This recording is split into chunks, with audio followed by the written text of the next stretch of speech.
Court will come to order.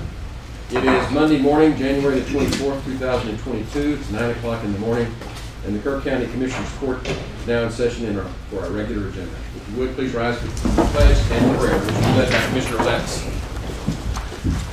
Let's pray. Our Heavenly Father, I'd like to thank you for making our lives more fulfilling and help guide us in our decision making. I'd like to ask that you bless us with a little bit of rain. We've gotten very, very dry throughout this area, and you can certainly use that.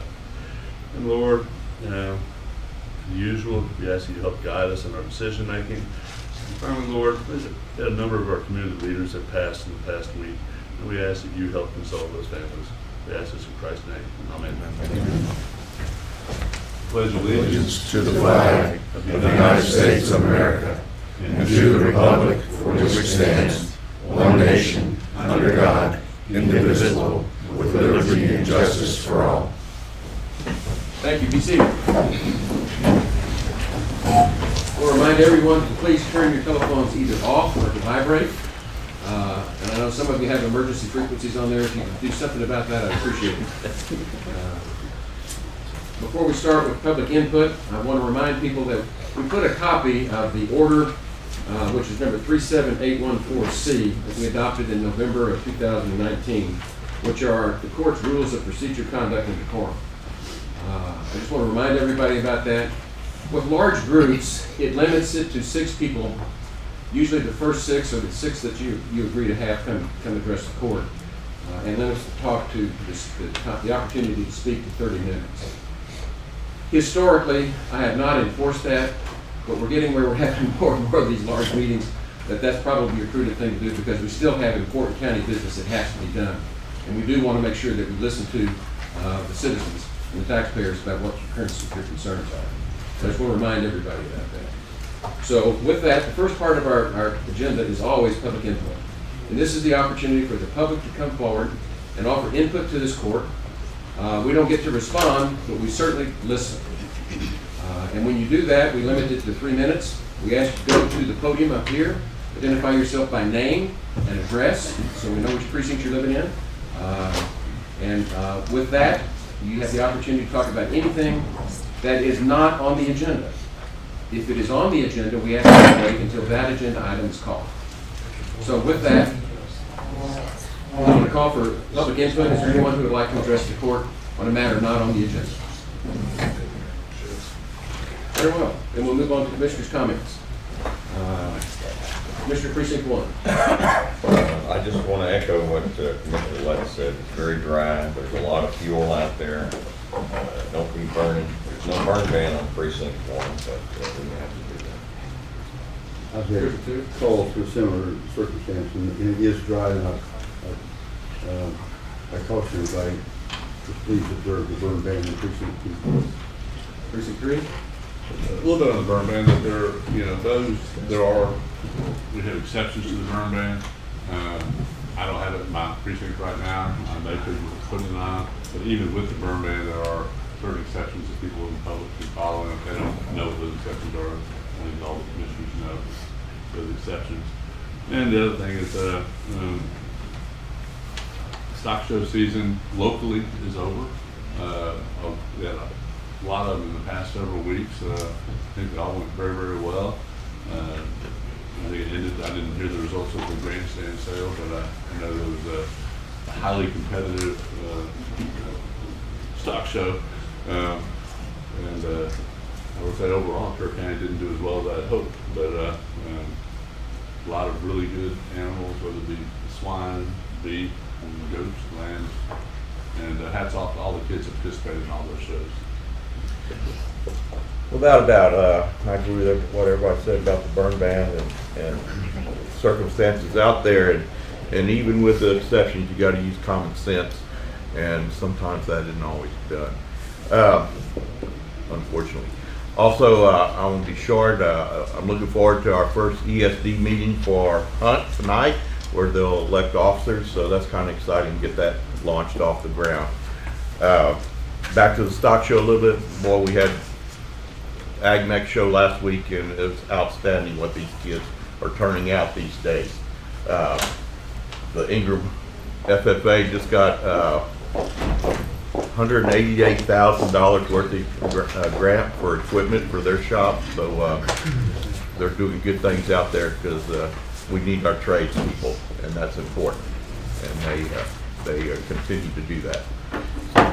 I know we got a full agenda, so that's all I got. Okay. I would like to recognize that Dash Peterson passed away, as well as John Grimes and Alan Hitt, all very important people in our community. I certainly want to remember their families and acknowledge their contribution to the quality of life of their town. So with that, let's move on to the consideration agenda. Item 1.1 is to consider, discuss, and take appropriate action to appoint Tammy Paces to the Kerr County Child Services Board. Ms. Early. Good morning, Judge and Commissioners. Real quick, I'm just going to tell you a little bit. I'm the president of the Kerr County Child Services Board. We're a statutorily mandated board that serves under your court. We have no overhead. We have all volunteers, no paid staff, and 100% of the funds that we raise go directly to the kids in Kerr County. I wanted to give you a couple examples of some of the things that we've done recently. We bought 126 $75 gift cards at Christmas time for foster kids that totaled $9,375. We also worked with a local eye doctor here in town to purchase some sports goggles for a foster child who wanted to play football and couldn't do that without some pretty expensive goggles. We were very lucky because people in our community work with us to help get these children the things that they need, and we are so appreciative of that. So we have a board of Jody Grinstead, and she's our secretary, and she is awesome, and she really helps keep us organized, and we have to do minutes and post a notice for our meeting, and she's so helpful in doing that. John Carlson is our treasurer, and we have Brenda Hugg, Tom Molnar, Verlene Wallace, Lori Lowe, Bridget Giedemann, and Katie Bass. We received an application from Tammy Paces to be a part of our board, and one of the things that she noted on our application is that she wants to give back to the community and help children in need, and that's exactly what we do. So we are always welcoming new board members, and I'm here before you today to ask that you approve Tammy Paces as one of our new board members, and thank you for all you do, and we appreciate your service to our community. I move for approval. Second. Got a motion and a second to approve Tammy Paces to serve on the Kerr County Child Services Board. Is there any discussion? Those in favor, raise your hand. Unanimous, 5-0. Thank you, Kelly. Item 1.2, consider, discuss, and take appropriate action regarding the 2021 Kerr County Historical Commission report. Ms. Leonard is always welcome to have you back in court. Good morning. I'm Julie Leonard, chairwoman of the Kerr County Historical Commission.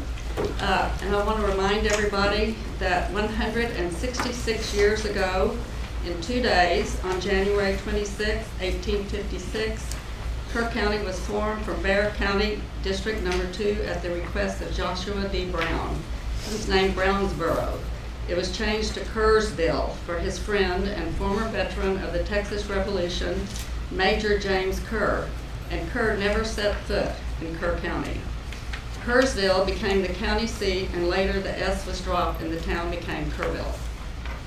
From Joshua Brown's shingle camp, located at what is now the 900 block of Water Street, it's across from the Notre Dame Church, grew the county seat of Kerrville.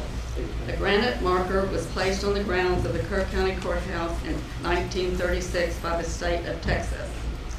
The Kerr County Historical Commission, the Kchc, is charged with the protection of Kerr County's historic and cultural resources for the use, education, enjoyment, and appreciation for present and future generations. These purposes are different from organizations that focus on genealogical or family history preservation. We also are a unit of the Texas Historical Commission, and we serve under you, the Kerr County Commissioner Court. We meet at noon the third Monday of each month at the county-owned Union Church building on the Schreiner University campus, with the exception of June, July, August, and December. Because of COVID, we did not meet in January, February of 2021. Our officers of 2021 were Chair Julie Leonard, Vice Chair Bunny Bond, Second Vice Chair Mary Lee Stewart, Secretary Lonza Teague, and Treasurer Wilma Teague. Our KCHC 2021 programs were Bill Rector, who's co-chairman of the Heart of the Hills Heritage Center Board. He reported on the progress of the Heart of the Hills Heritage Center. Monica Clayton, she worked on the Gate of Heaven Cemetery, which was a proposed untold story marker, and it's funded by the Texas Historical Commission. The cemetery was built for Negroes that died from tuberculosis, and this marker was approved, and we're working on the narrative for the marker. Wanda Garner Cash did a book report on Pancho Villa's saddle at the Cadillac Bar. Wanda's father and grandfather owned the restaurant and bar in Nuevo Laredo. Dr. Ben Montoya gave a talk from Schreiner University. He's a professor there on Mexican immigration, past and present concerns. Terry Farley, KCHC member and Texas Archaeological Steward. She's also the vice president of Hill Country Archaeological Association. She did a program on trade items in archaic to prehistoric site on the Guadalupe River. She's participating in this important dig in West Kerr County. Joyce Moore with the Texas Parks and Wildlife, she's a Texas Parks and Wildlife biologist, gave a talk on talking turkey, which was our November meeting. Our 63 members volunteered 4,967 hours in 2021. The many projects we participate in are the following. 6 KCHC members are serving on the board of the Heart of the Hills Heritage Center. Tony Box is our KCHC designated representative, which is required by the HHHC. Member Dr. Bill Rector is co-chairman of this organization, and other members are Dr. James Budwright, Clifton Pfeiffer, Julius Neinhofer, Linda Stone, and I left off Charlie McElvain. The Heritage Center is supported by the City of Kerrville and has received generous support from the HEB Foundation, and it will be a first-class facility to celebrate Kerr County's history. Louis Stevens is our archive chair. He adds KCH records to the county computer and continues to add our records and important documents to our archives stored at Schreiner University Logan Library. These are available to the public. The Kerr County has an agreement with the university for this generous use of their facility. Kerr Regional Center also has copies of all the dozens of KCHC oral histories, and they're also available to the public. Terry Farley attended cemetery and archaeological workshops in person and some virtual ones. She also is documenting unknown and known Kerrville cemeteries. At last count, there were 15 unknown cemeteries. Deborah Gaudier, Monica Clayton, Jeannie Berger, Barbara Oates help and are helping to research these historical markers following. Garrett Insurance Company, Live Oak Ranch, which is the original YO Ranch headquarters, the Gate of Heaven Cemetery at Kerrville State Hospital, the Real Ranch, and Tybee Mountain Cemetery. And we also did the dedication of the Kerrville Glenrest Cemetery in November. Mary Lane Jones prepares proposal for the Kerr County historical documents to the Rescuing Texas History on the North Texas Portals to Texas website. Among our huge presence on this site, which is easily accessible under Kerr, there are dozens of our oral histories, the Kerr County album, Tybee newspapers, and many other items. And I've added this year's submission at the end of this report so you can see the scope of our presence on this site. We also have a downtown historical building walking tour brochure and signs chaired by Brenda Williams. We also have the Kerrville Historical Map Project. It's an ongoing project with the Convention and Visitor Bureau.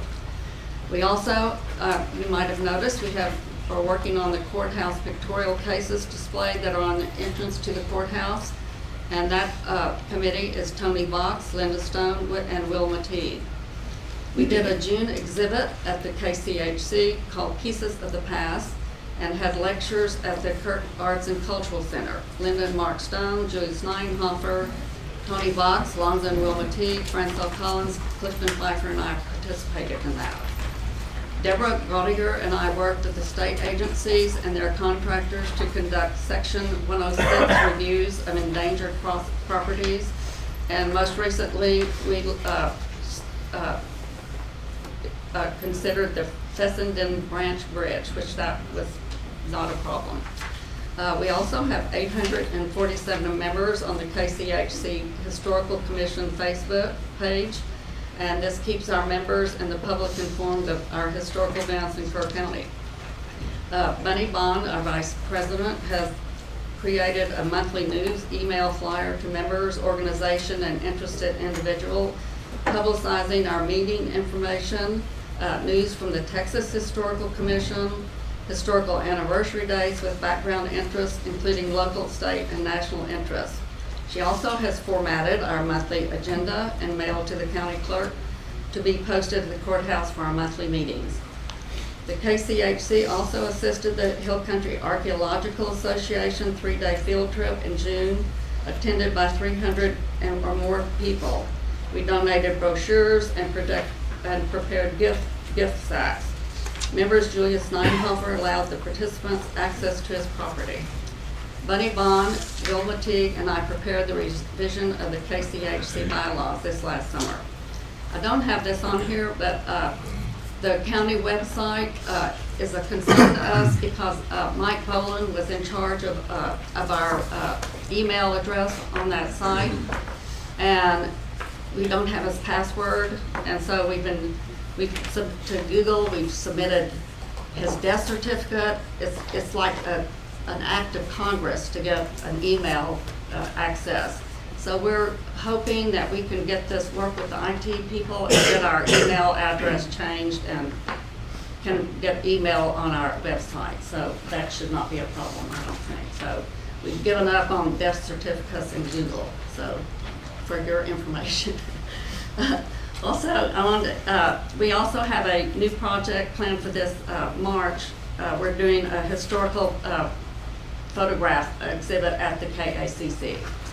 And I won't bore you anymore, but I thank y'all so much for your support. And thank you, Commissioner Ballou, you're our liaison. And I also thank Jody. She always helps with a big smile, all our questions. And I welcome any comments or suggestions for our commission. Any discussion? Good job. Good job. Thank you. Thank you for what you do. We really appreciate everything that y'all do. Okay. She mentioned Wanda Garner's cash book on Cadillac Bar. I read it a few months back, and if anybody that ever set foot in that historic bar or restaurant, it'd be a good read for them. Thank you so much. Thank you.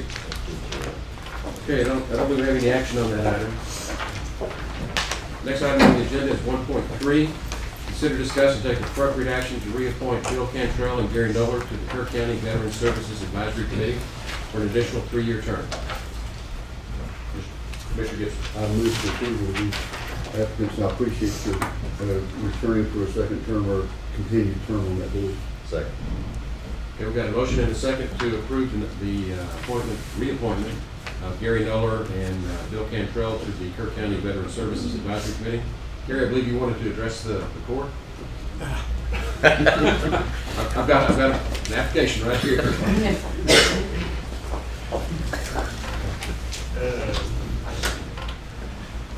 You see that Gary Noller, 140 Ray Drive, Centerpoint, Precinct 2. You usually get the biggest applause when I say my report is I have no report. But I would like to simply say that this is according to the original orders, 3-year terms, which expired December 31st, so we should have probably come in December. Byron and Vicky will be up probably in December because we have staggered terms. And then I know we have another item here following this, but that's all I've got to say. Well, and I want to remind you, Gary, that we need to get together because we're working to do the Veterans Day Parade. And I've been to Jeff about this, but I wanted to make sure that that we're communicating and the public knows that we're going to do the Veterans Parade this year. Fine. Yes, sir. Thank you. That's it. Make a motion to reappoint, and Gary, Bill, thank you, sir. Appreciate it. You've done a lot of work. We've got a motion and a second, I think, right? Yeah. So those in favor, raise your hand. Unanimous. Let's move right on to 1.4, which is related, which is consider, discuss, and take appropriate action to appoint Jeff Harris to the Kerr County Veteran Service Advisory Committee for a 3-year term. And I talked with Jeff about this, and I worked with the advisory committee on it, and Jeff's willing to serve. So with that, I'm going to nominate him to serve on the Veteran Service Committee. I'll second that motion. Any discussion? Those in favor, raise your hand. Unanimous, Jeff. Thank you, guys. Really appreciate what y'all do. Moving on to 1.5, consider, discuss, and take and discuss the presentation from Mercy Gate Ministries to partner with the county in submitting a grant application for County Innovations Grant to address the commercial sexual exploitation and to take appropriate action on approving the resolution required for the grant administration. Carla Solomon. Good morning, everyone. My name is Carla Solomon. I am the Director of Outreach and Training for Mercy Gate Ministries. Our office is located at 3170 Junction Highway in Ingram, Texas. Mercy Gate Ministries is dedicated to helping those affected by human trafficking, exploitation, and sexual trauma. We have residential and non-residential programs for females 18 and older. We provide restoration programs as well as educate and equip communities on how to fight trafficking in their area. We offer a spectrum of services for our program participants with the goal to provide resources, assistance, and relational advocacy to these women so they can heal from their trauma and ultimately become thriving members of our society. Our programs offer a variety of curriculum, including life skills classes, peer support groups, medical, psychological care on case-by-case basis. We are coming before you today to propose a partnership once again. We are seeking to reapply for the governmental grant, the County Innovations, to address commercial sexual exploitation. The purpose of this proposal and partnership is due to the fact that the application can only be submitted by the county. The grant is an effort by the Governor's Office for innovative projects that prevent, investigate, and/or prosecute the commercial sexual exploitation of the people in Texas. This grant awards a minimum of $10,000 with no maximum, and according to the requirements and eligibility, we qualify under the diversion and innovative program portion for our county. We have a grant writer who will actually assist in the completion and the application and manage the 12-month commitment of the said grant, which is due February the 8th. Our hope is to be awarded this grant so we may be recognized as court-appointed advocates for individuals with drug and/or prostitution charges, or those on probation or in the court systems who are considered confirmed or at risk for exploitation. Over the past year, we have worked very closely with the Kerr County court system, law enforcement, including adult probation. Through our statewide collaborative efforts and partnerships, Mercy Gate is actually recognized as a leading agency in our region in the fight against trafficking. Some of our efforts have actually resulted in the implementation of the Kerr County Care Coordination Team with the Child Sex Trafficking Team through the Office of the Governor. I personally serve as a council member for the Human Trafficking Survivor Leader Councilship for the Office of the Governor, and I also do a lot of consultant work with Homeland Security. We are also on the coordinating council for the Texas Human Trafficking Prevention Task Force and active members of the Stop Trafficking Task Force Initiative. We recognize the gaps in services for women that are 18 years and older in Kerr County and the other surrounding rural counties. Mercy Gate is actually the only nonprofit in the area to serve these women specifically for sexual trauma. We are available to continue conversations and answer any questions you guys might have. We appreciate your time and consideration for this grant. Thank you.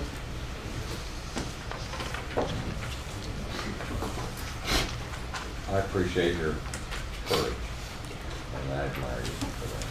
I think I've told you that before. You didn't seem entirely comfortable with what you just did, and every challenge that I've seen you come up against, you just keep plowing away, and you have kept your eye on the prize, and I appreciate you for that. Thank you. Just want to help others that have been through the same thing I have. Well, let me begin by making a motion to approve the resolution. I've been working with Mercy Gate now for several years. It is an incredible ministry. And the fact that they want to partner with the county and join us in trying to fight trafficking in this community, I consider to be a rare privilege and an honor. Thank you, Your Honor. I'll second that motion. So we've got a motion and a second. Is there any other discussion? Those in favor, raise your hand. We're with you all the way, Carl. Thank you, Any- guys. We do have a timed item that we need to take, and that's 9:15 item, which is item 1.7. We'll come back to 1.6. I apologize. 1.7 is the annual update from the Kerr Economic Development Corporation. Gil Salinas.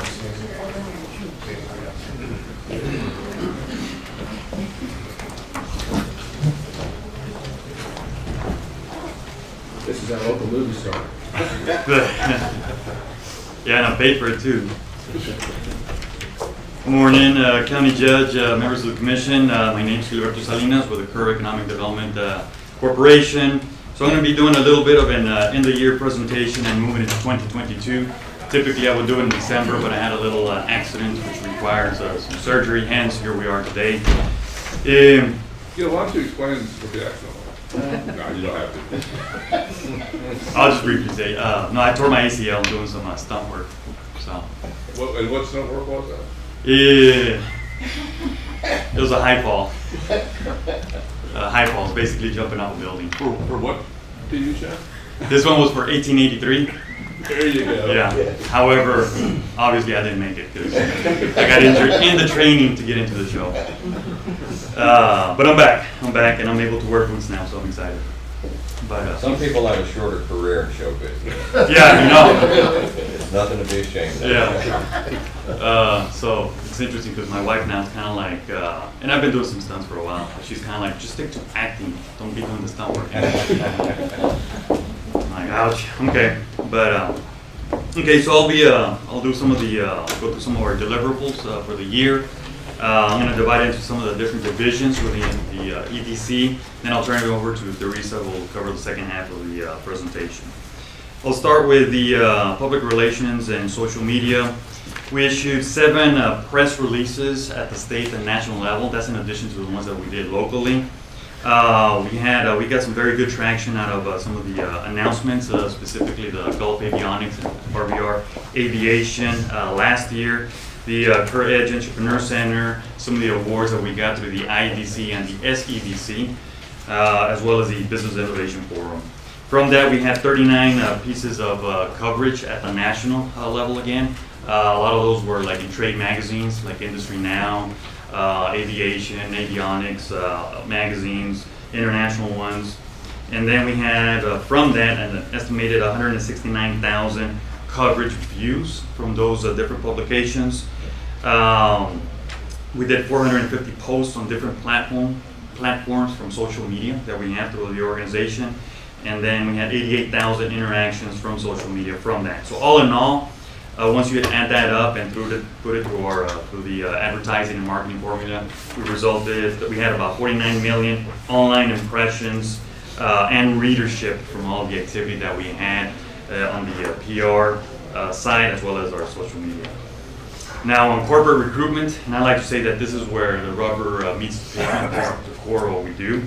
And I will say that it was a little hard to follow last year's end of year presentation because last year we had to kill the manufacturing announcement.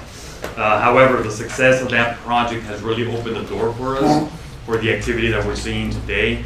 And it opened the door for the Gulf Avionics and the RBR to come into our community. And I truly believe, and I've seen it happen, where a project like this is going to be like the gift of giving. It's just going to continue giving to our community in many different ways. On the recruitment, we had a total of 40 leads that were generated internally, and that's from staff, from the website, and from walk-ins. We had 54 that came in from the Office of the Governor, their Economic Development Division. We had 31 site selectors and consultants. They called our office as well. There was a lot of them. That's the most that we've had in our office since I've been here. And then from that, we had 7 actual prospects that we hosted. 2 of those were in manufacturing, 2 in aviation, avionics, 1 in the entertainment sector, and 2 were hotel projects. Now the hotel and the entertainment project, we hand those over to the city if they're within the city limits because they take the lead. However, we're in a support role with those projects. And then from that, we had 2 closed deals, and there's a third that's still pending. And those 2 were Gulf Avionics and RBR. Those are 50 jobs that are being created over the next 5 years at about $70,000 per job. The economic impact of that project is about $30 million over the next 10 years. Now on incentives and importing money, there was $0 in incentives that were paid to these projects that we worked on last year, which is pretty good. And that's kind of what we're seeing as far as economic development. I was transitioning from being incentives heavy to more having a quality of place, which Kerrville is most definitely has. Hence, you use less incentives to recruit projects. On the importing money side, last week, the Texas Workforce Commissioner Brian Daniel was in town, and part of his community tour was to make an announcement that Ingram ISD, that was for $188,000. That was a jet grant. Commissioner Don Harris, you were there for that. So again, that's a program that we worked with the school district to see if they could qualify for that, and that's jobs, education, and training, and it's specifically for the developing their talent, their kids that perhaps are not going to go to a university, but want to get some kind of a certification. So it's going to be for that particular workforce, and 9 times out of 10, these are the individuals that are going to stay in our community. And then we also had $115,000 that came in through workforce funds to All Plastics Manufacturing last year, and All Plastics continues to hire. They're hiring a lot of people right now, and again, that was a program that came through our office as well. And then in addition to that, our organization got a $32,800 PPP forgivable loan. So that was 3 cases of where we imported money into the community. We do have pending programs as far as state funding for Gulf Avionics. I know we're working something for James Avery, and then for Project Water Vipers, which is a new project that we're working on, trying to see if we can secure some external funding for them. With that, I will turn it over to Teresa, and then we'll be available to answer any questions you might have. Thank you. Ms. Metcalf.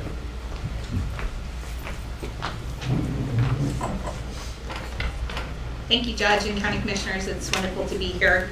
I will keep this brief so that we can stay within your time constraints. I know you have a full agenda.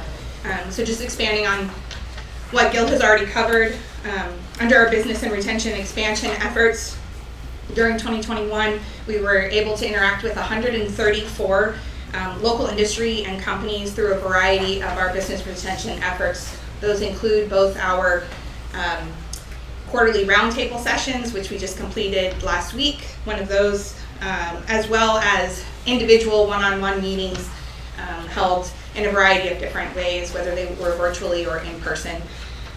We were able to help 4 local companies with state funding. Some of that Gil already covered, specifically with those Texas Workforce Commission grants, which is highly impactful, not for the companies that they provide that for, but in our efforts to retain some of our young professionals within the community. So we hosted 3 industry roundtable meetings. To highlight some of those, we worked with IEDC. Jeff Finkel, who was the president of IEDC, participated in one of those, as well as David Elcock, who is a partner for Austin Brooklyn.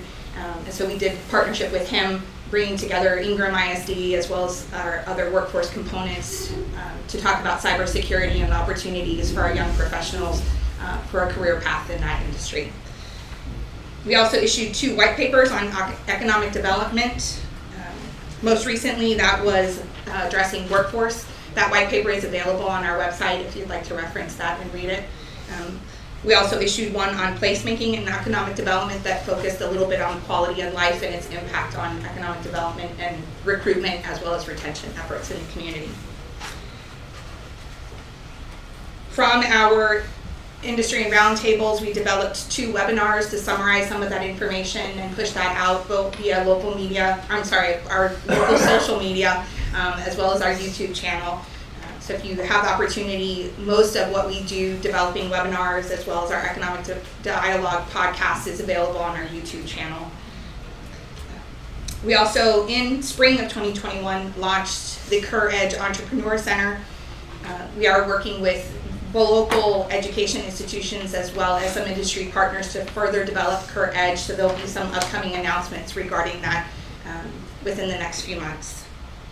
We did host 7 podcasts with Economic Dialogue. Some of those people that were featured in those podcasts were our local ACOG representatives, Hallmark University, Schreiner University, as well as one of our leading industry partners, Katie Milton Jordan, who's been just a huge help to us with the Entrepreneur Center. To kind of recap all of that, we did receive 4 International Economic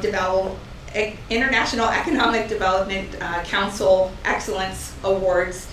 We received 4 awards in 2020. We received another 4 awards in 2021, and most of those had to do with our business retention efforts. We received 1 gold award this year, and that was for the Kerr Edge website.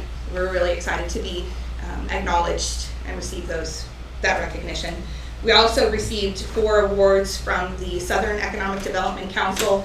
Those were communications awards, and they were based primarily on our branding and our marketing efforts, not just for the corporation, but also for our community.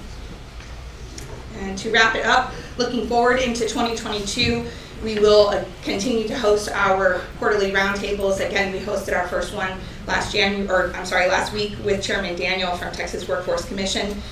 We will be sending out some information on our biannual stakeholder retreat. And we look forward to hosting in May Joe Magruder, who is the Texas Director of Aviation, Aerospace, and Space for the Office of the Governor. In conjunction with that, we have plans to work with all of our local ISDs to host a workforce signing event. So similar to what you see with sports, with athletes that will sign to specific colleges or universities, we would like to do that with our workforce. So make sure that we are, again, solidifying those partnerships with our industries and keeping our young talent in the community. We have in February, beginning of February, we have our 3rd submissions for our Top 40 program. This year we are looking at acknowledging and focusing on those in our service industry, and that's again across hospitality, our local police force, fire departments, teachers, so anybody that has really gone above and beyond within their service to their community. And again, in November, we plan to host our 2nd annual Business and Innovation Forum. That's all I have. Very good. Thank you, Mr. McCann. Thank you. Joe. Thank you. Just in closing, the Texas Workforce Commissioner, again, Brian Daniel, was in town last week. Some of you all had the opportunity to meet him, and he was very impressed with what he's seen in Kerrville thus far. And I know he told me, this place is just prime as far as things that are happening. Then he told me, but your job is to make sure that you control that growth because you don't want it to get engulfed. And I'm like, absolutely. And that was crystal clear from the beginning for my leadership, my different stakeholder groups, to make sure that we maintain that fabric that makes Kerrville. Happy to answer any questions. Any discussion? I don't have any question, but I just want to go back to one point that you or Teresa said about helping local businesses that are already here. And that goes back to when I first became the commissioner at that time. L.D. Brinkman was still alive, and one of the things he told me, those that knew him, when he told me something, he usually remembered it. And it was that economic development is great, but make sure you're looking after those businesses that are here and helping them, not just trying to bring in new ones. And I appreciate the fact that you all are following up on that and helping our local businesses and helping coordinate with the state on ways to get some funds in to help them. That's it. Thank you. Anything else from the court? You mentioned the white paper and the website. While you were talking, I looked for it. And so people need to know what the website is because I was taken to the Kentucky Education Department. So please state that for the record, the name of the website. Yeah, KerrEDC.com. Thank you. Very good. All right. We appreciate you coming. Appreciate your briefing. Absolutely. Keep up the good work. Judge, Commissioners, thank you. Thank you. Thank you. The next item we have is also a timed item. It's a 9:30 timed item, and I apologize for running late. You've seen how it's gone this morning. I think it's going to get slower as we go on. And that's item 1.10. Consider, discuss, and take appropriate action on a request to clean up property located at Storage Lane East in Centerpoint. Mr. Greg Muslim.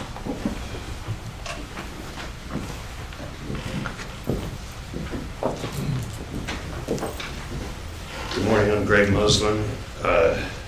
Was in here a couple of months ago on this topic. I have one point I'd like to make, and I think I mentioned it briefly the last time I was here, but I was driving past there the other day. And I thought this is very pertinent. I thought I would certainly want to address the court with this. There was a little girl. She was being watched by her mother, but she was on a bicycle with training wheels. Now, we all know about the age of children when they have bicycles with training wheels. 4, maybe 5. Now, this is where she plays every day. She rides past this place, and this is the very location where one of the officers mentioned when I was in here last time, they had found needles and paraphernalia right there in the yard next to where these kids play. She's not the only one. There's several children that live on that street, and it's my opinion that we are totally dropping the ball and not getting this cleaned up in a timely manner. I feel that we owe this girl a little bit better than that. We owe all the children that live on that street a better shake than that. I think that we need to get this done and get it done quick. If that one fact isn't motivation enough to get this done promptly, I can't imagine what possibly would. That's a terrible thing for that little girl. That's about all I have for today. Okay. Thank you, Mr. Muslim. I have Mr. Greg Carter, Jeffrey Carter.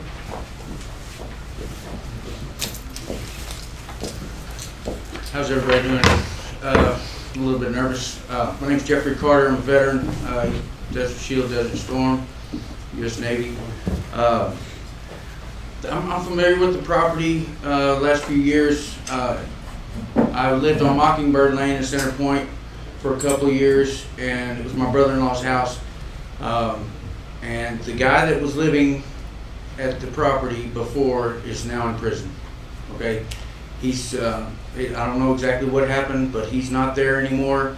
And so I have been using this place as a storage for my tools and whatnot for a couple of years. And I used when I left Mockingbird, I had a P.O. box at the post office for a while, and that ran out, and so I used it 104 storage as my residence. And I don't live there, but I have a bunch of stuff there. I have a bunch of tools there that I had moved there. Jason told me I could move my stuff over there, and that's, come to find out that, he's kind of flaky. Okay, he's still a friend of mine, but he's not around, and he's done some things where the sheriffs had to come to the property a lot while he was there. The sheriffs have been to the property only twice since I've been there, since he's been gone. Okay, they came once to pick him up, and they were there quite a few times over the year that I was there with him, and for various reasons. Warrants or whatever was going on. We don't live, it's not, we're not sharing a place to live, but I was using his trailer, a little RV out there to put my tools in and work out there. Okay, I own a business in Kerrville, Cornerstone Services of Texas, and so and I know the owner personally. I'm not very good friends with him. We're not enemies or anything, but I don't have a friendly. We're not friends, but I have met him a few times, and I had given him some money for my stuff being there, maybe a year ago or longer than that. But I haven't seen him in over a year probably now. So I don't know what's going on with the property. I know it needs to be cleaned up. It's a mess. Jason was telling me that he was in charge of managing the place. You know, and I was telling him, I was like, well, you know, we need to get this stuff out of here. If this place needs to, because the trailer, the single wide it's demolished. I mean, it's basically, the roof is gone. You know, and it needs to be torn down. And I'm going to take a little bit of responsibility because I've been over there the last couple of years, in and out, and I didn't understand what was going on with this process right here until just the other day. Fortunately, a friend of mine was burning some wire in the front yard, and the fire department came, the constable came, you know, the sheriffs were out there, and so they explained to me, and then the environmental guy, Sean Gore, explained to me what was going on with the property, and he was having a problem getting the stuff cleaned up or whatever. I wasn't under the impression that it was you know, I didn't know the status of the property. I just know Jason was there. Joe had been over there. I helped Joe clean the third lot that's next to the Dry Creek bed there a year and a half ago. And this property on the corner is basically dilapidated, but I'm using it as a storage place right now, and I'd hate for Joe to incur a large sum of money to do this abatement because it needs to be done, and I would like to, you know, start tearing the buildings down and I can take there's a couple of RVs there that can go away. I can get rid of that stuff. I mean, I can help to reduce the cost that it's gonna, you know, the city's gonna have to put into it or whatever, or the county, I'm sorry.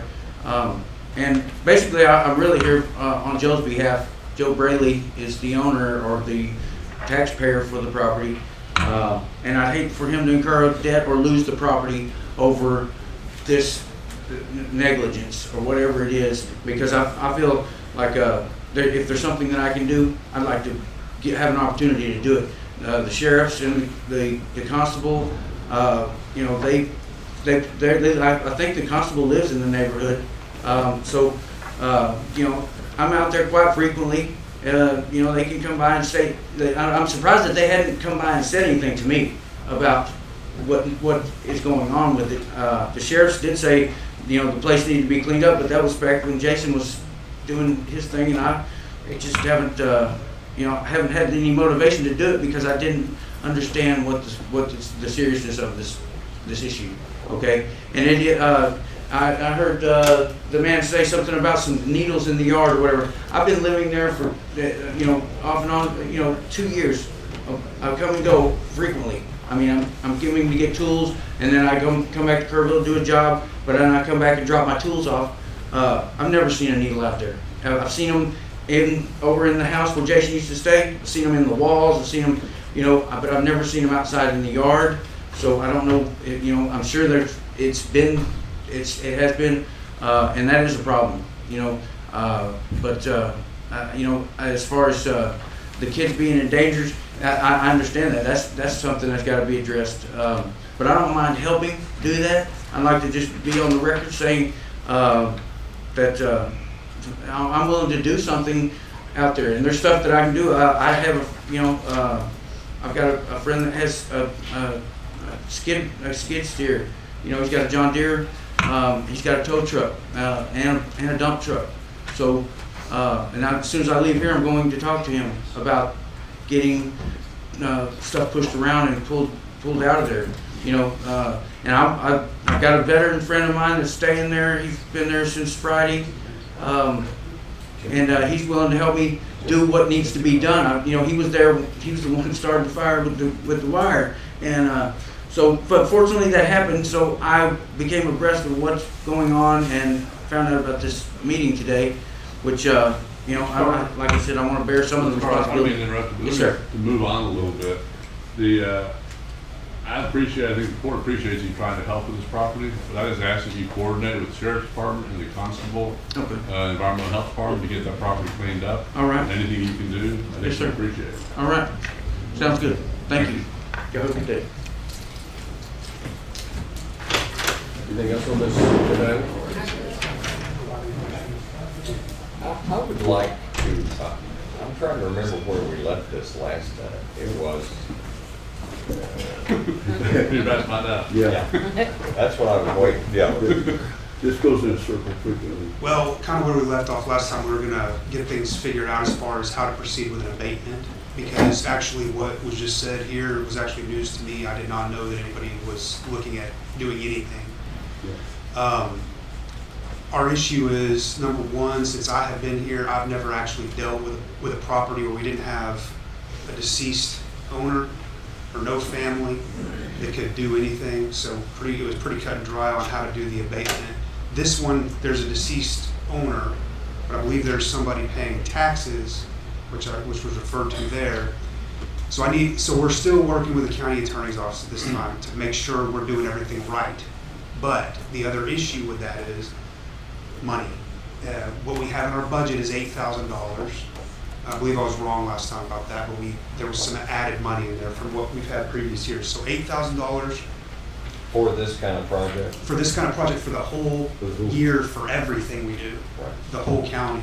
This one particular location, it's my understanding is going to be between $30,000 and $40,000 to clean up. Yes, the quote I got was $18,000, almost 19, and county is responsible for the dump fees, which are estimated $15,000 to $18,000. So that's where, now, if this gentleman that was just talking is unable to do anything out there and we do proceed with this, the only thing that I could think of, if there's not enough money is now, at that particular time, I believe we had the grant administrator in there, so I do want to explore possibilities with that to see if there's any kind of money out there that we can get to assist with this, but I don't know. That's something I was trying to wait till she got settled in, but I can do that here directly to see. It just all depends on, this was new, actually having somebody talking about doing something out there, so Deputy Gore's gonna get with him. He's gonna go back, because he was just speaking in the hall, he's gonna go back and watch this and see what all he just said, so we can maybe see what he can do. I gather from the county attorney that to process this legally is going to take a lot of time. It will take some time, yes. So This is great news that somebody actually wants to if help. we've got somebody who can help reduce Right. this, we sure need to work with Which is it. what we try to start with. We don't ever want to do an abatement, it's Yeah. something we always try to get those responsible. Well, if Mr. Carter can get started on that, and put a dent in it, that's a step in the right direction. Let's see what. Well, he we'll can be get. talking- There's gonna be dump fees. Yes. How can the county help him with that? That's something I might need to talk to her about, just to see as far as, if we're not doing a full-blown abatement, I'm not sure that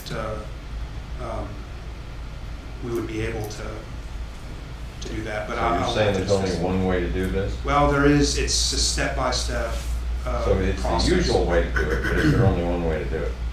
Generally speaking, yes. We have to follow the rules. And if there's a grant available on the other side of it, if the gentleman who was just speaking can't do it, then we have to go through the abatement process and hopefully help have some of those costs paid for by a grant. And if not, then a lien will have to be filed on the property and go that route. And he mentioned a dry wash. Is there a stream there? Or a feeder It stream? backs up to a drainage area that's being considered by TxDOT, frankly, to go all the way to the river. Which might be helpful. Protect the water. Maybe even. For a grant. Yeah. For a grant. For a grant, yeah. For a grant. Yes, it does back up. So that's where we're the way I at. look at it. It's a money thing.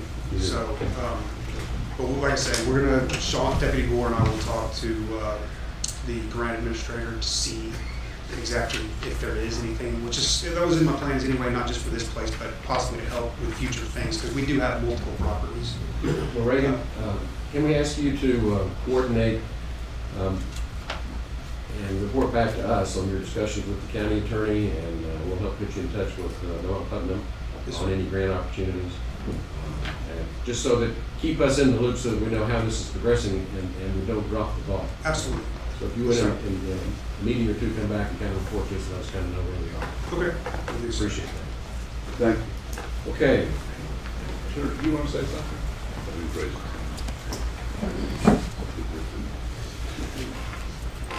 I happen to be, Identify yourself and and where do you live? My name is Walter Kleinfelder. I live in Kerrville. Okay. I rent a unit immediately adjacent to the property you're talking about. Just to set the record very clear, because I'm there quite frequently. The place is a dump. It is not a dump that existed. It is a dump that continues to grow day in and day out. There is no water, no power, no drainage, no electricity in the building. People are living in it. That's all I have to say.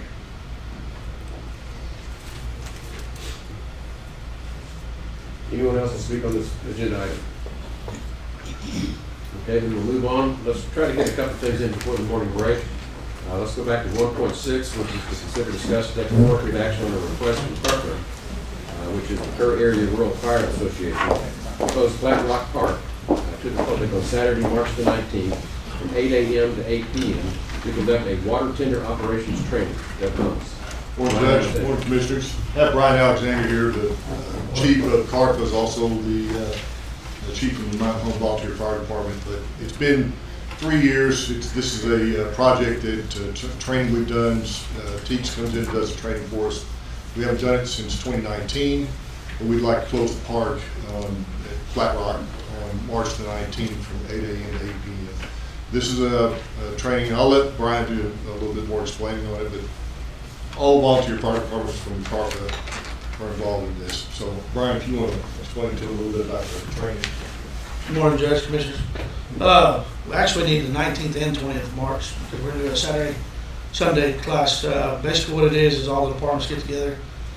We move a bunch of water to disseminate not having a water source. So pretty much all we do is pump water out of the river and put it right back, type of deal. Everybody brings all their piece of apparatus. We do a bunch of training on it. And pretty good course. We've done it twice now, and we're going to do it 3 times, hopefully. And all the VFD participate? Every one of them. Great. I move for approval. Second. A motion and a second to approve closing Flat Rock Park to the public on March 19th and 20th for on water tender operation training. For Carver. And just to clarify, Brian, you only need the older part. You don't need the part that's on the east side of 3rd Street. No. Right? Just that one side. Just one side. Yeah. Thank you. Any discussion? Those in favor, raise your hand. Unanimous, 5-0. Quickly, Reagan, where are you, Reagan? Trying to get this wrapped up. Let me go ahead and call 1.8, which is to consider, discuss, and take appropriate action to purchase office building for Kerr County Animal Services. All right, so just a quick rundown on this. This was something that was budgeted into the capital outlay for this year,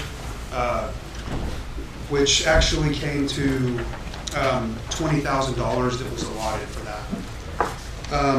I have some quotes for what we need, which are actually they're actually good for 1 week each time. Building costs and materials is pretty high right now. The issue is that for what we need, just to get the building itself is going to be around $20,000. The quotes that I have are $20,111 and $22,339, which goes basically the same thing, just with a few upgraded things, like the windows are upgraded and things like that. That's just for the building, which comes not finished out on the inside. That's delivered? Yes. So our other expenses would end up being to finish out the inside, which I had Shane with maintenance give me some costs on how to do all that. He said that maintenance can largely do all of those things, with exception being the electric. We have to have electricity to the building, and then since they're not licensed electricians, they would have to have someone come in to do that. So I don't really have a price on that, but we assumed that it would be, to get that, he gave me a number actually earlier for what it was a couple of years ago. It just depends on whether you go underground or do a drop down. Probably a couple of $1,000s there. But his price that he got, and it was very specific for the building materials. After I reviewed with him the dimensions of the building, what all we needed was right around $1,700 for those materials. Then you're also looking at needing to heat and cool the building, which we looked at the mini split AC and heat pump, which you're looking at basically about $2,400 to $2,500 is the cheapest. That's for a 1-ton unit with 3 blowers, I guess you would call them. Which you can't really do it much different than that. I think the offices really do need to be separate. You know, we have conversations and things of that nature where it's just too loud, on the phone and things. So there really needs to be separate offices, and we really try to maximize the space here. But this is pretty much the smallest building we can go to get the room that we adequately need. How close will this be to the existing building? So it'll be, if you're looking at the front of the building to the left-hand side of the parking lot, it would be in the back there, kind of near the back fence So you're going to exit one building, walk to the other? Yes. Without any covered anything, right? Yes. They're not attached? Yes. So this building really is just to get the 3 employees, myself, the 2 deputies out of those offices down here, get us all in one spot. It really just comes down to how much,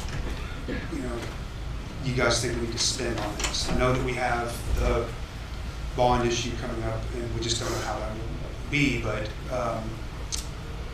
there is an option in order to finish some of this out. I did have $27,000 run that in capital outlay that was allotted for watch guard camera systems. I absolutely, as soon as possible, have got to have 3 of those. Law enforcement has got to have those. There's 2 other ones that are needed, but we can make do for until October, November with the body cameras that they currently have there. That would save about $10,000 if we wanted to allot that money that was for those 2 units to go towards finishing out this building. Reagan, ballpark, what are we looking at total? Probably around 30,000. Somewhere in that 30, 31. It really About 10 grand over what we looked at about 8 months ago. 10 months ago. That's assuming we just Kind of material cost. the material cost. inflation, What is the everything electrician? What is that going to I cost? would guess it's going to be close. I'd say for this 35 is a good number to figure because it's going to cost, something's going to cost more than. Well, that's the other thing. I've never done this before, so there's probably some fees in there too that I'm not thinking of. So that's what I came here with this for, is just to see what you guys want. I think, my opinion, is something we've talked about for 2 years. We need to do it. Assuming the bond issue passes next November, we're still looking at probably 2 to 3 years that we're going to be out there. And it is, in my opinion, very important to have Reagan and the other deputies out there in the facility that are able to manage. I think it's very difficult to manage a facility 5 miles away. Now, as far as getting it wired with computers and all that sort of stuff, that's all figured into your pricing here? Yeah, so I talked to Bruce about that with Shane of maintenance, and basically when the electrician comes in, they'll do the internet drop-ins and things of that nature inside the building itself. As far as the other things, getting the actual internet to the building and things like that, I mean, that's all going to be, yeah, I mean, there will be a little bit of cost there, but Bruce said that it's not extremely expensive to, I know that's vague, but it's not horribly expensive to get for the cable and things But like that. it goes back to what Commissioner Lett said, there are invariably things we forget about that cost more. or whatever. Yes, sir. Especially with The price. so I'm not used to that. So how much of this money do you have right now? 20,000. Okay. And that So will. we need about another 15 at least. And if we come in at, 12,000 more or whatever, Well, the other thing too, I think that to consider here as well, this building, you know, I think that it could have a decent resale value at the end of this, because it's gonna be finished out on the inside, you know, somebody in theory could buy it as a cabin or something like that. Or we may need it somewhere else. Yes, sir. The other thing to consider too, this price on this building is going to fluctuate a bit, because I don't know how much has gone up in 2 weeks, but these quotes are good for 1 week, and I got it, I've had it for 2 I know. weeks. I went out and priced it, you know, you remember 6, 8, 10 months ago, and, you know, we. And I don't think it's gonna go up a whole lot in a couple No, of periods. still, they're shooting up. Yeah. To me, the question is, do we look to the auditor to find $15,000, or do we defer 2 cameras for animal control that they need? Until next year, use part of that money to look for the auditor for less. I'd like the auditor to look first. I would too, because those cameras are our need. Yeah. We need the cameras. Yeah. The only reason I suggested 2 is because, I mean, You know, to me, that's non-negotiable. They need the cameras. Well, in my opinion, I think we need to quit wringing our hands and gnashing teeth here. This has got to be done. Yeah. Bite the bullet. Anybody that knows what's going on in animal services, this has to be done. Yes. yes, sir. Y'all could go ahead and do the budget amendment right now by saying that the additional 15,000 would be coming from the contingency funds. And we can go ahead and get it done all in this sweep, and I won't have to bring it back to you. That frees him up to do it right now. So moved. Second. Any other discussion? Those in favor say aye. Raise your hand. Unanimous. Let's go to the other room, which is 1.9. I want to try to get you out. Okay, yes, sir. Consider, discuss, and take appropriate action to rescind the court order number 39014 and approve new leases with Enterprise Fleet Management for 2022 Ford F-150 trucks for the environmental health animal services.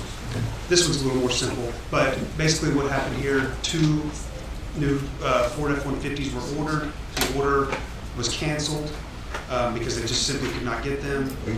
We're familiar with the situation. Yes, sir. The individual I've been working with was able to find 2 others that I believe are already built somewhere. The price change went from $711.06 per month on one to $724.96. And the other one was $703.13, is now $716.82. So there's a slight difference, which I believe works out to about $27.59 a month. Which is about another $330 a year. I think we can find that. I move for approval. I got a motion and a second to approve the leases on the 2 new F-150 trucks for environmental health. Any discussion? Judge. In favor, raise your hand. Unanimous. Okay, with that. Judge, just one, those will have new quotes to sign. I don't know if you need to. Okay, no, and approve me to sign the quotes. It's in there. Okay. So with that, let's take a 10-minute break, and we'll come back. We still have a lot to go today.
We'll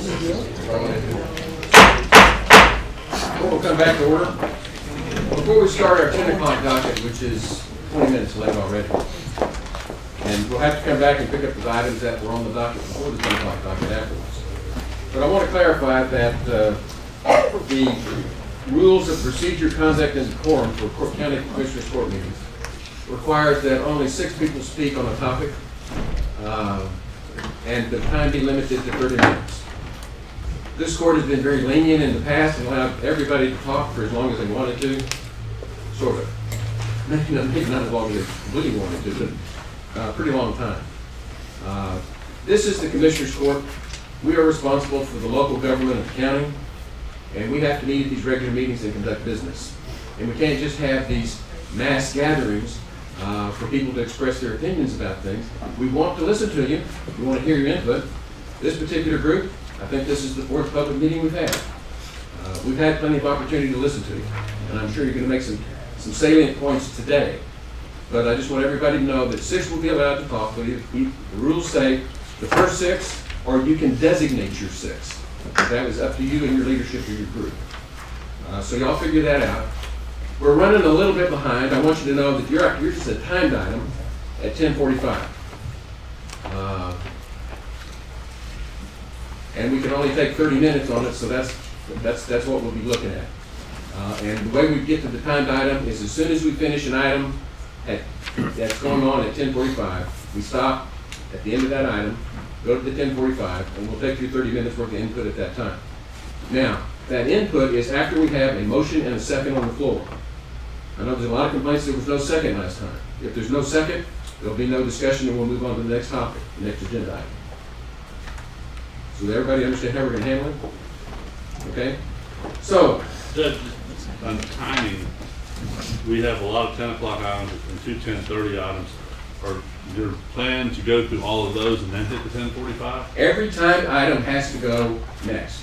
So we've got all of these 10 o'clock items that you see on the agenda, and then there's a 10:30 item, and as soon as the 10:30 item is finished, we'll go directly to the 10:45 item. Okay, so if anybody wants to take a break, come back later, you're welcome to. We're here for you all morning, probably into the afternoon. So with that, let me go ahead and call the first 10 o'clock item, which is item 1.15.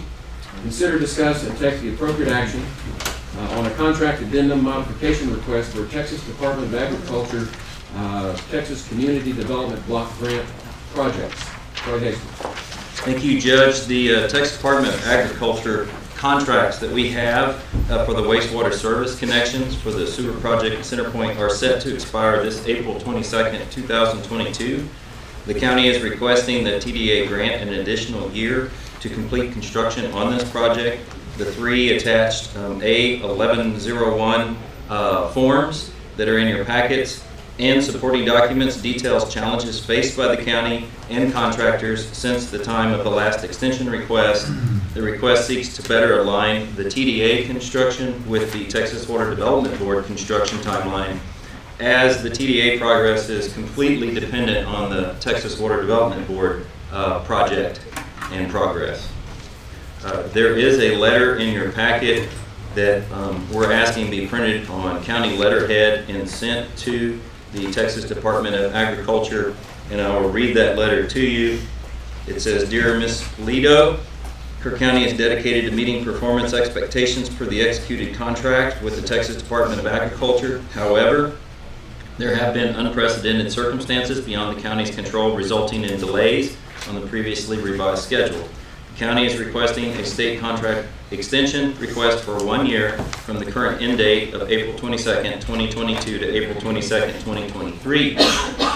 Please see below for a narrative of efforts taken to achieve the previously approved extension request, an explanation of why the timeline is behind and the challenges faced by our community. We have also included a general timeline toward completion if the county is granted the extension. The challenges that we face, we have it titled here, COVID-19 pandemic and the Texas winter storm of February 2021. And this is how that affected that project. The county, along with most other localities across Texas, has experienced hardship during the COVID-19 pandemic due to various stages of stay-at-home orders throughout the past year, plus hour and staff reductions that led to increased workloads. Under these challenging circumstances, county staff were tasked with managing COVID-19 relief efforts, which took priority, especially early in the pandemic from March 2020 through the fall, winter of 2020. Reduced staff, health risk, uncertainty, reduced hours, remote working, social distancing, and staff out sick, home with sick family, or home with young children all coalesced into a substantially impacted ability to conduct business as usual. That's not just for county workers, that was for state workers, that was for contractors, it was across the board. It extended everything. It just made everything last longer. We couldn't get the project bid. And then when we finally got permission from the state to bid the project, it took a long time to get approval to award the contract from the state. We all remember that from a year ago.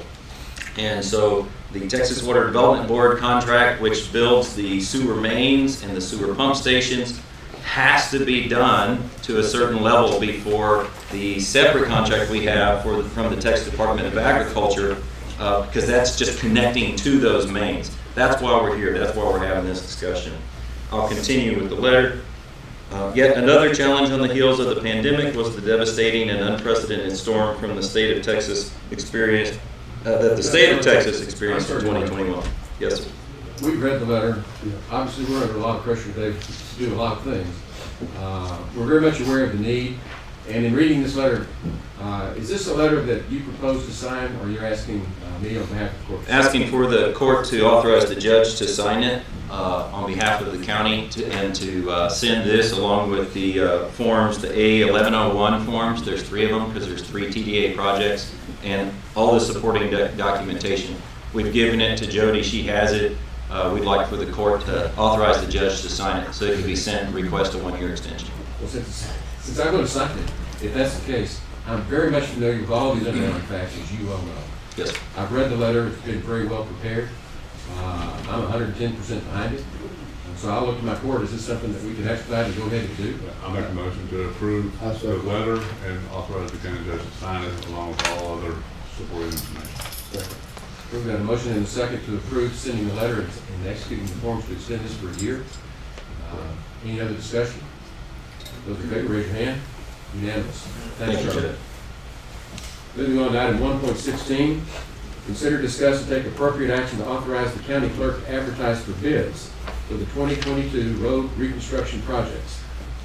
Thank you, Judge. The 2022 road reconstruction project consists of portions of both Ranchero Road and Sheppard Reese Road that were damaged in disaster recovery 4586 Winter Storm Uri, as well as portions of Sheppard Reese Road that were not damaged in Winter Storm Uri, but make sense to have fixed as part of this project while keeping the quantities separate for reimbursement purposes.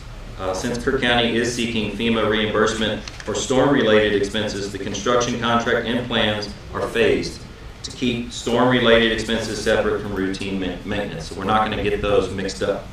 Although 2.6 miles of Ranchero Road from Highway 16 to Calcutt Road was damaged in Winter Storm Uri, the worst damage was in the first 1.3 miles. That was from Highway 16 to Fawn Valley, and was therefore reconstructed in the fall of 2021. We got that done right before Thanksgiving, y'all will recall.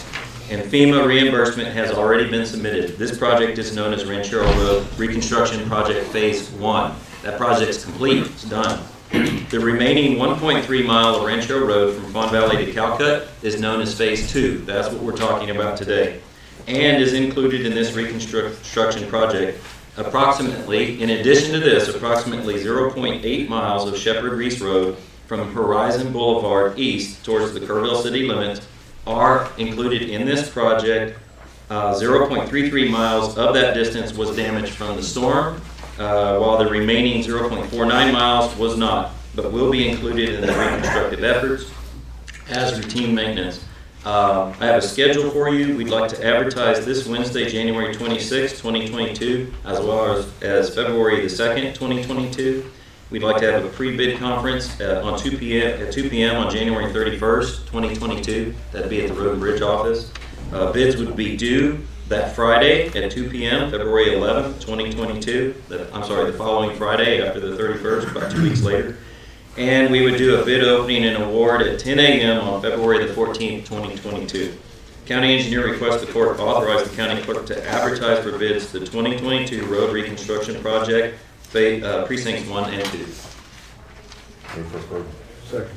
Got a motion and a second to approve the advertisement for bids for the 2022 road reconstruction projects. Any other discussion? Those in favor, raise your hand. Unanimous. Let's move on to item 1.17, which is a public hearing. I'm going to convene a public hearing at this time for the revision of plat for Northwest Hills, Lot 35 and 38. Is there anyone here who would like to address the court in this public meeting? There being none, we move on adjourn.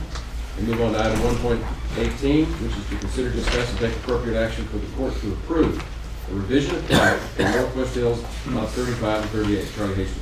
This proposal adjusts the lot line between lot 35, it's currently 3.43 acres, and lot 38, currently 1.25 acres, and dedicates 10 feet of right-of-way on Stephen F. Austin Drive at the cul-de-sac. We do maintain that road. Lot 35 will become 35A with 2.09 acres, and lot 38 will become 38A with 2.56 acres. Frontage for both lots will remain on Stephen F. Austin Drive. It is in Kerrville's ETJ. It has been platted through both the city and the Kerrville at the same time. The city Kerrville has already signed that plat, and I have signed the Mylar copies that are now with the clerk's office. County engineer requests the court approve a revision of plat for Northwest Hills, Lot 35 and 38, Volume 5, page 30, and Volume 6, page 357, Precinct 1. So moved. Second. Got a motion and a second to approve the revision of plat for Northwest Hills, Lots 35 and 38. Any discussion? Those in favor, raise your hand. Unanimous. Thank you. Moving on to item 1.19.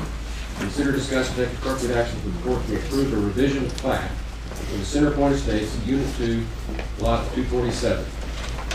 This proposal revises lot 247 into 2 lots. As proposed, lot 247A will be 5.1 acres and lot 247B will be 10.74 acres. Access to both lots will be from Centerpoint Drive. A public hearing for this proposal was conducted on December 13, 2021. Just wasn't ready to be brought back as a final at that time. It is ready now. County engineer requests the court approve a revision of plat for Centerpoint Estates, Unit 2, Lot 247, Volume 3, page 103, Precinct 2. I move to approve. Second. A motion and a second to approve the revision of plat for Centerpoint Estates, Unit 2, Lot 247. Any discussion? Those in favor, raise your hand. Unanimous. Moving on, item 1.20, consider, discuss, and take appropriate action for the court to set a public hearing for 10 a.m. on February the 28th of 2022 for a revision of plat for Hidden Springs Phase 1, lots 20 and 21. Charlie Hastings. This proposal combines lot 20, currently 5.4 acres, and lot 21, currently 5.29 acres, into lot 20A, 10.69 acres. It's getting a lot bigger. Road frontage will remain on Inspiration Loop and Flox Trail. County engineer requests the court set a public hearing for 10 a.m. on February 28, 2022 for a revision of plat for Hidden Springs Phase 1, lots 20 and 21, plat file 18-03295, Precinct 3. Move for approval. Second. Got a motion and a second to approve setting a public hearing for 10 a.m. on February the 28th, 2022 for a revision of plat for Hidden Hill Springs Phase 1, lots 20 and 21. Any discussion? Those in favor, raise your hand. Unanimous. The last 10 o'clock item that we have is item 1.21. Consider, discuss, and take appropriate action to authorize the auditor's office to pay invoices related to the East Kerr County Centerpoint wastewater project while waiting for reimbursement from the Texas Water Development Board to prevent delinquent payments to the contractor. Let me explain a little bit about what this is about. Our contract with the contractor requires that we pay within 10 days. It takes, and the process is they submit the invoice to us, Charlie goes through them, or Don Berger, our consultant, goes through them, Charlie goes through them, auditor goes through them, Beck goes through them, I go through them, then they go to grant work, and they go to the Water Development Board, and then finally the money gets, which is escrowed already, gets released. That takes anywhere from 30 to 90 days to get done. And our contractor has twice now, I use the word threatened, but I don't blame him, so it's not a negative towards him, shutting down the project because he can't carry several $1 million along the way. I talked to the office of the executive administrator of the Texas Water Development Board and said, this last log jam I got unclogged within a week, but that's not the way we need to be doing business. I asked how other entities do this, and the answer was many pay it out of their general fund and then to reimburse themselves.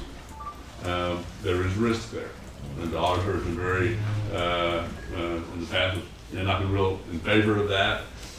Though I think that we have received the funds. I mean, sometimes we have to, additional information needs to be submitted and all that, but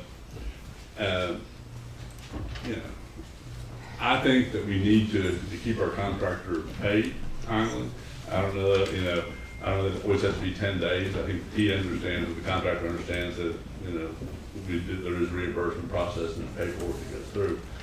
But I would like to give the auditor authority that when these things get drug out too long, he can make the payment. We have to come to court to do it, but that we can start this process a little bit different because it seems to be getting worse at the Water Development Board, largely because I think that they are still doing some remote work and things that with COVID they get out and in the quarantine and it's been delayed.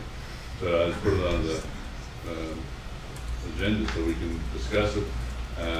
I think it's a good thing to do. I think the risk is minimal to the county. These disbursement requests have been gone through at length by Don Berger and Charlie and myself and Jack and the auditor. So all that would still go through any grant work for that matter before any payment is made. How long does it take us to get reimbursed on average, would you say? It's been up to 90 days, I'd say. So my question is, and it's too late to do anything about it, I presume, but why in the world did we enter into a contract that required payment in 10 days in the first place? I think that was oversight in that contract, and the contractor has been very, they have never come and said, we need payment in 10 days. They've been up to 30 days now. Very easy. So that's one lesson learned for the county. Yeah. You'll never do that. Yeah, don't do that. The second one is, if everybody concerned is bonded, then we shouldn't have a great deal of exposure or risk. So what would it be? What would the possibilities be? I'm asking the county auditor. What's the risk? It would just be making sure all the paperwork gets turned in and is approved by TWDB. Which is what we're dealing with already. I concur. I think there's risk in not doing it. We pushed this contractor to the edges, and whether he's justified or not, I think that he is.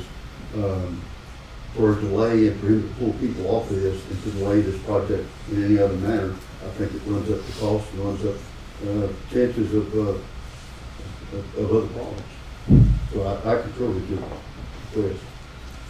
And let me say, I monitored this thing as it unfolded. I don't know, and Mr. Blue, I don't know why we agreed to 10 days. Yeah. In this day and age, that's almost impossible. Yeah. But it's in the contract, and the contractor, as I think as everybody pointed out, has been very lenient and cooperative with us. I mean, we're not faulting the contractor here. But by the same token, this is not the contractor's fault. It's not the county's fault. These are bonds. They have to be. I mean, these are grants, and they're approved by GrantWorks. GrantWorks has been timely. This is the funding agency here, the Texas Water Development Board, what have you. They're the ones where it's slowing down. It's bureaucracy. We're all familiar with it, and it's grown exceedingly slow, painfully slow for the contractor, and put us at jeopardy of having these contracts terminated. So I'm supportive of authorizing to do this. I evaluate the risk that we have to be de minimis, really. But at the same time, I would like to sit down and include in this a conversation with the contractor and start getting a little bit more realistic about, don't pull the pistol out and put it to our temple in 10 days, which he hasn't done. But I would like to see if we can't negotiate some sort of written modification of these payment terms to give us a little breathing room so that we don't have to. Our heart doesn't stop when we get the termination letter, because the first time I saw it, It's a Jody. What's going on? But seriously, it's kind of no harm, no foul, but it was a tense moment. And it's something that we all try to see if we can't mediate some sort of resolution of this, but have a safety net so that the auditor can make the payment with our approval. It has to come back through us. But I would like to work with the contractor to try to cut us a little bit more room. Who will take the lead on that? You? Happy to. So if we could have, say, a 30-day agreement, if he can live with that. So what I'm trying to figure out is this. He doesn't want to lose this deal, obviously. Sure. He's making And money. we don't want to fire him. Yeah. We don't want to have to fire him. But is he really up against the wall on this? He can't make payroll and continue. This one, to tell you the truth, I don't know many contractors except maybe the big multinational, international companies that can survive The that. first one was 90 days, the second one got shortened to 70 days. That's still Yeah. unrealistic For for a millions contractor of with this dollars. kind of money. It's just too much. Yeah, I I understand. mean, 30 days is reasonable. That's. Well, everybody knows that when you're dealing with the government, the pay is slow, but the check's always cash. So you enter into it, knowing that. Well, and we got a better bid from this contractor because he wasn't one of the big majors. Yeah.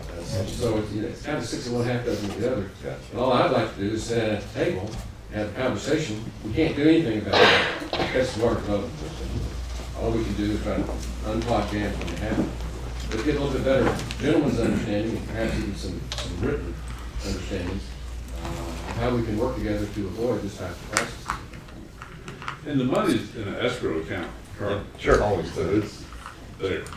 So that's why I asked, what is the county at risk for? Unless there's some little detail in that contract that says that we get our fingers in the trap if we don't do it a certain way. That's the only thing I can. The risk would be, as an example, there's steel requirements. If we purchase steel, it has to be U.S. made and it has to be certified. If that certification, if the contractor says, well, I'm not going to give you that certification, well, then we don't get the money. I mean, that's not like they're going to do. Right. And we get to review it on a case-by-case basis. When Ms. Shelton comes to us and says, Texas Water Development Board has not paid on time, it's getting critical, we need to do something, wants us to authorize her to go ahead and pay it out of our escrow account, or we actually pay it out of. We pay that our general fund and then the escrow fund, will release the funds to us, then we put it back in our general fund. But I would feel better if we had a little bit more flexible relationship with our contractor and ourselves, so that we don't have to deal with this type of ultimatum. Sure, I agree. I don't know if it takes any action on this. I think we still have final approval, so I don't think we need to take action today, but we are communicating to the county auditor that this is the approach we'd like to take, be more collaborative and try to get these payments to the contractor on time. Yeah. And Charlie, I'm sure you can help the judge set up the proper people to talk to at Yes. Kerr Construction. Yes, sir. We'll do that. And even though I know Mr. Letts and Commissioner Gibson are the ones that oversee the East Kirk County wastewater line, I'd like to sit down and visit with the contractor on this. Yes, sir. As a representative of the entire court. Okay. I'll set that up. Good. Okay, we've got a couple of fairly quick 10:30 items if Jake's out there. Is Jake here? Got to knock these out? He's out there. He's outside. He always is. Okay, Jake, we're going to call your items. The first one is item 1.24, which is the annual report from the Hill Country Youth Event Center, Global Spectrum LP. Good morning. Good morning. Thanks for your time today. Feel free to be a little expedited.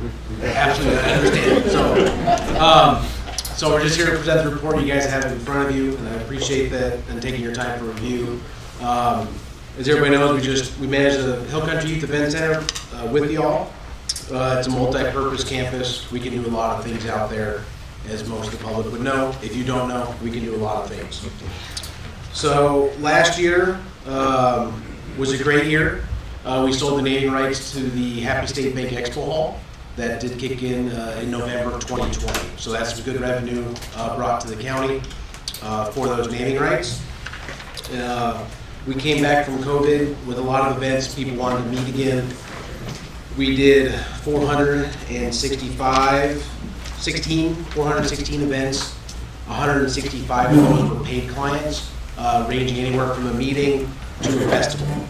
So in total, we're a rental facility, so we collect rent from these folks to come use the place. We brought in total with ancillaries, facility fees, and other income, a grand total of $153,673, plus the other income of $29,342, as you can see on the screen. With our operating expenses, which is staff, maintenance, all the things we do out there, our total loss for the year was $292,000, with a budget of $301,000 loss, which means we beat budget by a little over $9,000. So a decent year. We did good things, very good things, and we came in within the budgeted numbers. To break down the things out there, because we are an event center, we like to kind of dive into that a little bit and show all the things we do. What's on the screen now is our revenue by event type. As you can see, banquets are our highest source of revenue, compared next with consumer shows. Consumer shows include the gun show, the the Chamber of Commerce Business Expo. So retail type stuff. Retail type stuff, the Master Spa Show, things like that. So somebody will pay to come in and shop, or it's free to the public, but they will be buying products. So that's a good source of our revenue. Followed by show barn events. That's what we've labeled everything that goes on in the show barn. So all the animal sales, the smaller stock shows that only take up one barn, things like that. So those are our top three revenue generating items, which falls right in line with the purpose of the event center, to promote the youth agricultural side of things, as well as provide space for people to meet, gather, and purchase products. So we're very excited that that's where we're at with those. Little other things like other conventions, we have dog agility, things like that out there as well. So some stuff that's needed, but isn't necessarily the sole use of the event center. So pretty exciting stuff. Jake, while you're there and we have people watching on YouTube in a full courtroom, can you expand on some? I know you got different parties and private that people in this room might use. I mean, you have quinceañeras and you have other things that a lot of the locals plan their events. A lot of local events. So besides the quinceañeras, banquets would include things like the Ducks Unlimited banquet, the James Avery holiday party in certain years. He's saying to give a commercial. Yeah, there you go. I know. You got the Let's talk commercial. I'm trying to think of the top ones that'll bring me the most bang for the buck back here. Fundraisers such as they're under a different category, but the stock show fundraiser is bread and butter for us. The wild game dinner for 4-H, all things like that. Well, I'm getting at somebody want to have a 50th wedding anniversary. They could call you and you have something. Absolutely. Just if somebody's out there and wants to call, we're booked all the way through this year. I can get you in June of 2023. Perfect. So that's how far out of next time. So remember that. So we appreciate that. I wanted to point something out, and I really want to ask you, as I look down there at attendance, the people that actually attend that Elkhorn Street Event Center, most of it is community and charity. That's the vast majority of it. And that is the emergency management at the center for the county. We're getting there on the next one. Okay. There's some more slides. Sure. See that big green bar? Yeah. That's the community. If you'd like to go to the next one. So moving on, so we like to compare things. We've been out there for over 6 years now. You can see from the end of our first year of operating, which means that was our final number from year one, we've shown 137% growth. So we've over doubled your revenue in those 5 years since out there, which means we've done that by increasing the event load. you know, being a rental rate place, the rental rates don't change all that much year to year, so it's all based on volume. So, you go to the next one. So you'll see from volume, might be a little hard to see, but that giant graph there in the middle, those are our charity and community events. Last year we raised our volume of community events by 30%, which was another increase from another 20% from the year before. So we've, in essence, doubled our amount of charity community events we've been putting on. Those are all events supported by the Kerr County Court, supported by the taxpayer to use that facility. Those things include district court that's been out there. When we do blood drives, sheriff's meetings, any county Hazardous department waste meeting, and all that kind of hazardous stuff. waste, all those things are included in there. That's a huge increase that we've been able to absorb due to a lot of that stuff being during the week. And that's really what's helped us out. But we have turned it into about a 7-day-a-week event center. So almost any day you're going to see cars out there. You're going to see somebody using that facility, which is what it was built for, and that's amazing stuff. We feel. So the point I want to bring is, you know, those in the public that saw on the first slide that there's almost $300,000 loss on that facility. The reason there's a $300,000 loss is this number. That it is, they don't get paid for any time the county's out there using it. We use it a lot for all kinds of events. Voting. Yeah, voting's out there, everything. So they staff it, they operate it, but they're making zero money for those. That's why there is a large loss on that facility. And if you look at the big picture, it's a bargain for the taxpayers to be able to host that number of events of that type, and you know, and be able to do it at that facility. Thank you.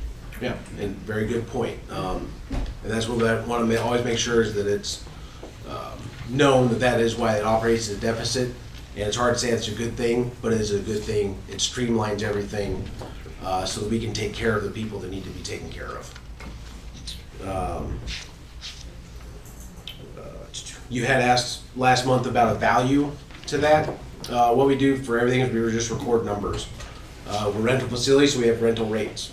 Non-profit organizations get a 50% discount.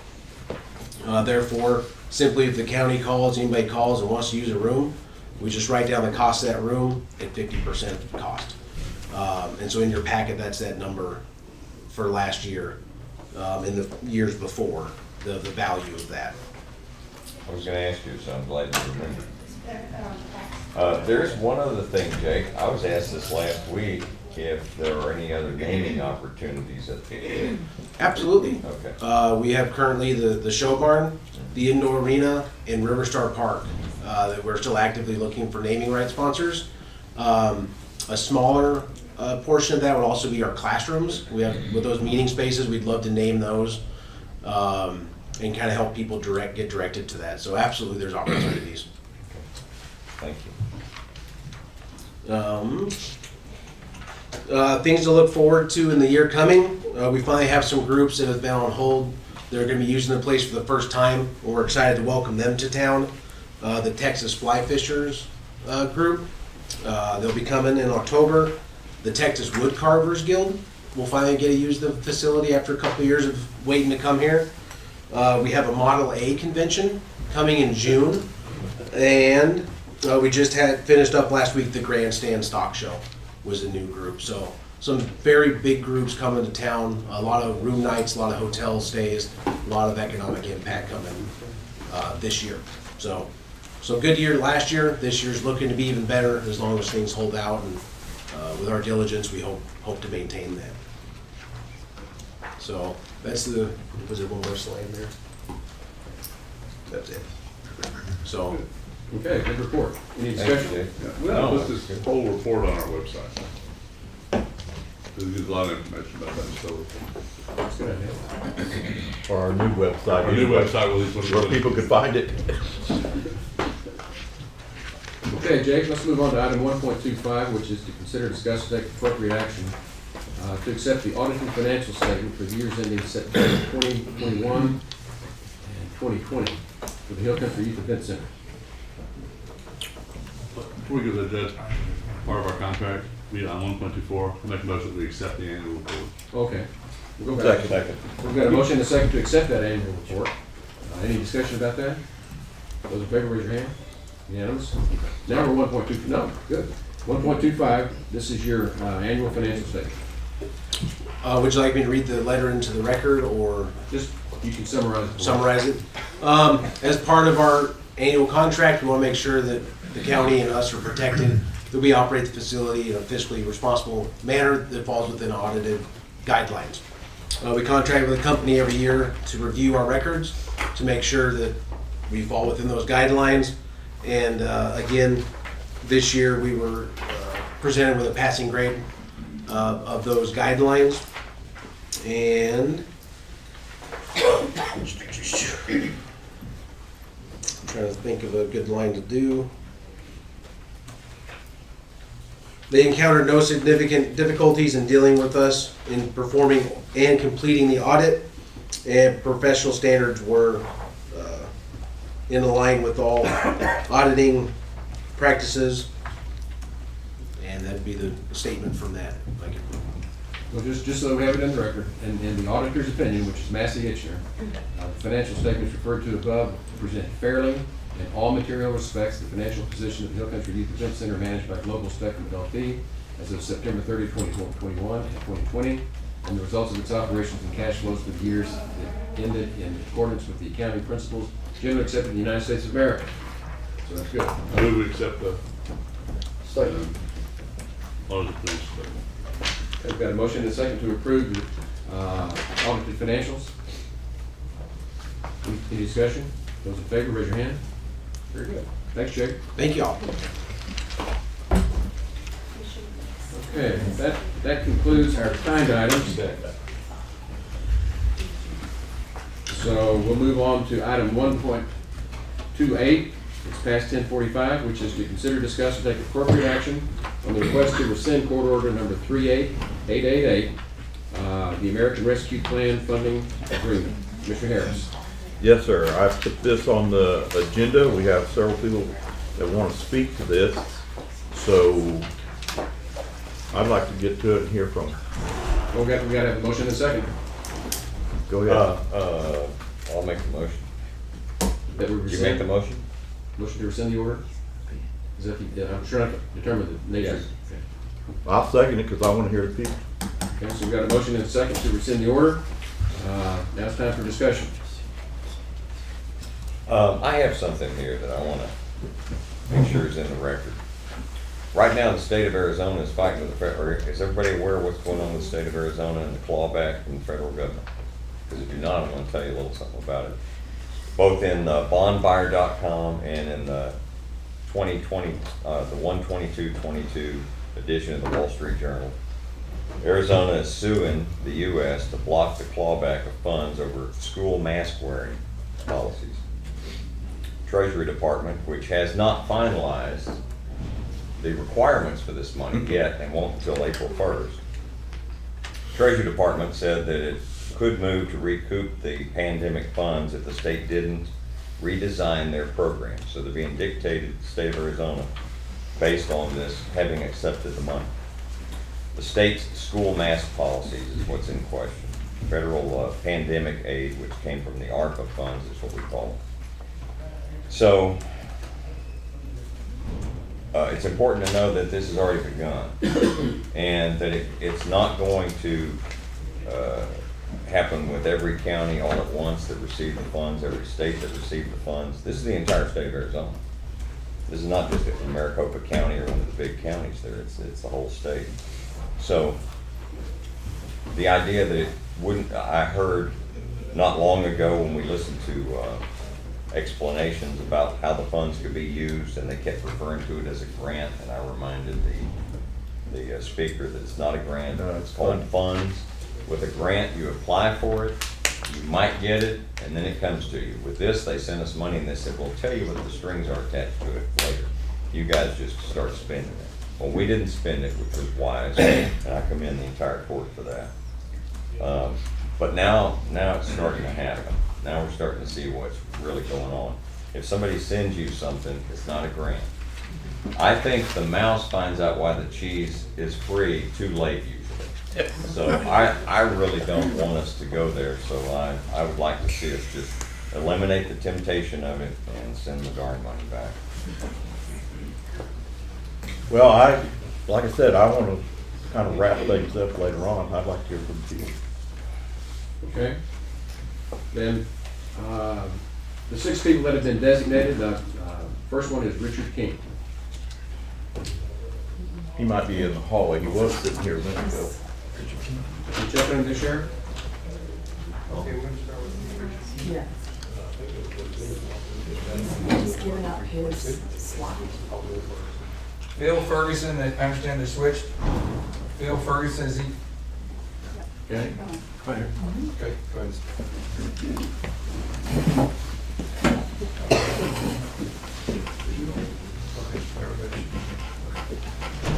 If you would, please identify yourself and your address. My name is Bill Ferguson, reside at 2919 Dry Hollow Drive, Kerrville. Please proceed. Okay. I would like to address the Commissioner, Judge Kelly, regarding the American Rescue Plan Act, specifically the funds received from the federal government. The funds received by the county, in my opinion, should not be kept. They come with attached strings, which many are opposed by citizens of Kerr County and elsewhere. By accepting the funds, Kerr County would be obligated to follow any directive from the government. The acceptance agreement is vague and essentially states that any proclamation from the government on a variety of issues must be followed. An exact quote from MARPA states, selected respondents, which would include Kerr County, also agrees to comply with all other applicable federal statutes, regulations, and executive orders, and selected respondents shall provide for such compliance by other parties in any agreements it enters into with other parties relating to the award. That pretty much covers anything the government wants you to do and follow. I'm aware of one instance in Kerrville where a large local church was sent unsolicited funds by the government for related COVID. After learning of some of the strings attached to the funds the church was against, they decided to return the money. The government charged them interest for that money for the time that they had possession of it, even though it was unsolicited. That's why I believe that these funds should not be accepted, because there's just too much potential for bad things to happen later on when things are agreed on. I'd also like to say that there were 23 people that wanted to speak here, but it was limited to 6, obviously. And that's it. Thank you very much. Bill, what church was that, if you can say? I don't know if I should say. Okay.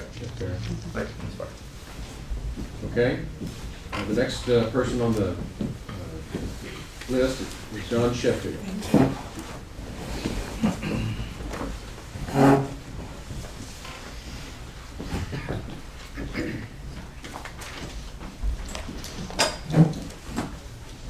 Gentlemen of the court, Your Honor. My name is John Sheffield. I live at 204 Birdie Park Boulevard. I own the Old England Grocery. What I have in front of me is a letter that was written by Ray Tier. Ray Tier is a close friend, and if I may, I'd like to read this into the minutes for the record. Judge Kelly and Commissioners, in being urged to reconsider accepting money from the federal government, you are not being asked to decide a matter which is legal versus illegal. The choice you are being asked to make is more basic.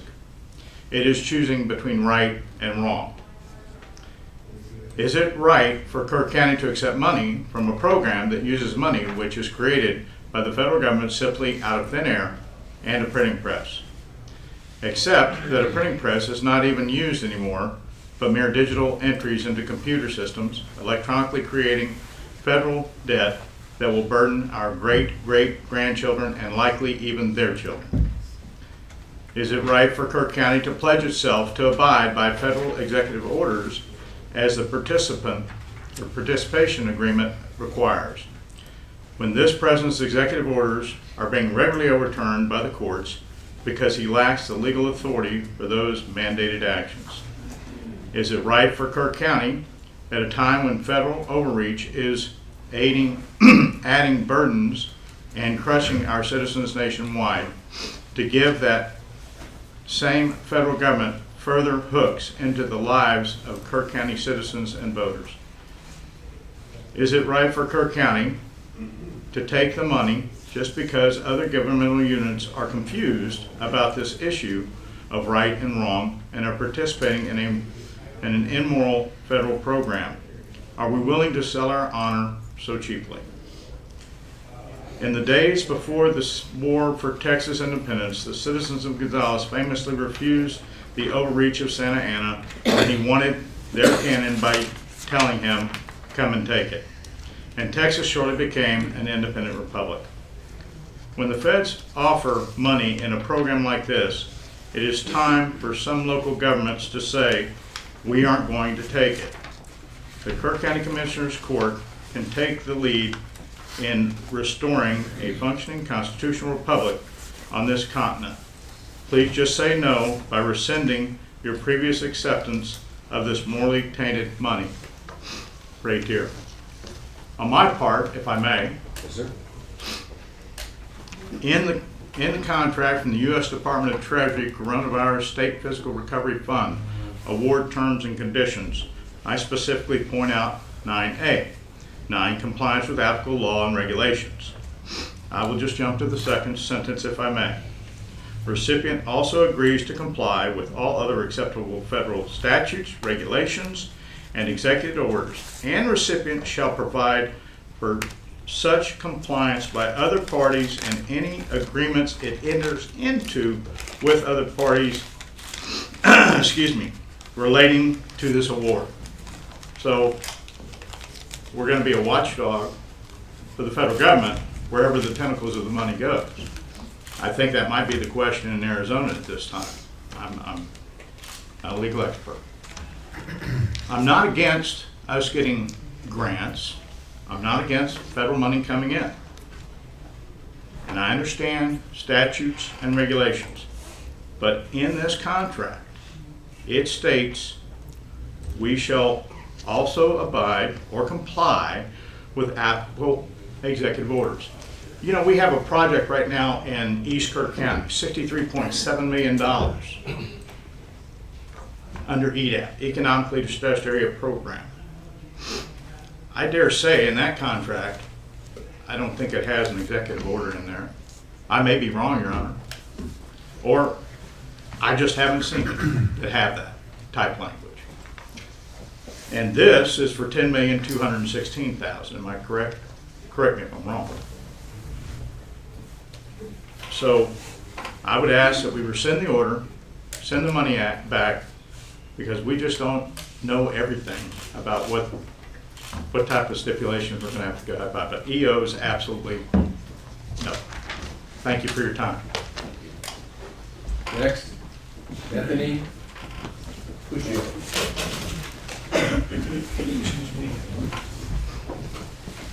My name is Bethany Cuccio. I live right here in the city of Kerrville, and I represent We the People, Liberty in Action. I lead the local government group here. I'm the government, and I'm here to help. Famous quote, right? This is a defining moment for this court, for each of you. It really is. This government is the enemy of the people. We have seen that from day one. This government hates the American people and hates the Constitution of the American people. From the first day they declared war on everything we value and every freedom that we have, from the Biden regime. Since the last time that we stood here and spoke, the Supreme Court gave a ruling that stripped the medical autonomy and the medical freedom from 75,000 workers, and that was because of money. Any medical facility that gets Medicare and Medicaid, they don't get to be free. Case in point, money has strings. And we have questions right now. We're taking note, we're watching. Are you for the people? Are you a constitutionalist, each one of you? Are you really a conservative? You all run as conservatives because you're in a conservative county. You'd be an idiot that wouldn't run as a conservative in a 70% conservative county. That's easy to say, but what do you do? Can you be bought with $10 million? Or are you bigger than that? This is a uniting issue. We have people from all different beliefs and walks of life that are united on this issue. And it is not the same 50 people that showed up here today. There's a lot of new faces in the 35 people upstairs. And for that many people to show up over and over and over, when we are known for licking our wounds and going home and being quiet, we're not being quiet on this one. We mean it. We don't want those executive orders in this county. We do not want our children in bondage to those executive orders. And we mean business. Because this is a threat to our families. This is a threat to our future. And this Biden regime that we're under is ushering in, let's just skip socialism and let's just skip right on over to communism. I'm not going to go through all the reasons not to get it. Obviously, Judge Kelly already said. We've already laid out hours, honestly, of testimony, laying out so many good reasons. Any one of them would be enough to send the money back. We don't need to do that. We just need to ask you, this is a defining moment for you. These executive orders make our blood run cold. We're starting to see some ones about, I think there was one about gun control. Literally, there's nothing he cannot come and do with a stroke of a pen. 2 of you are running unopposed, and we know that. But here in this room, we have somebody that stepped forward as a possible write-in candidate. So while you may feel very comfortable in your seats like you cannot possibly be taken out, it's not true. And I'm told that write-in candidates never win. But the crossing of the Delaware was impossible. David and Goliath is impossible. And the God that gave us our freedom, that the Constitution protects, we do not have constitutional freedoms. God gave us our freedoms. And that's the God I serve. And that's the God of David. That's the God of George Washington. This country should never have been, and all of us know that. It was impossible to go against England. So be careful thinking because you are unopposed that that's even really true. Because I serve the God of the impossible. And that's the God of freedom. And so I would ask you to think very carefully about which side of this equation you're going to be on.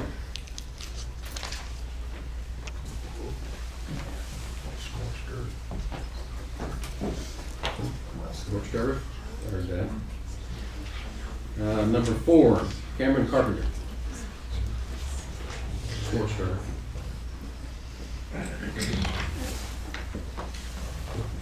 Thank you for your time today. My name is Cameron Carpenter, and I reside at 141 Crooked Creek Path, Mountain Home, Texas.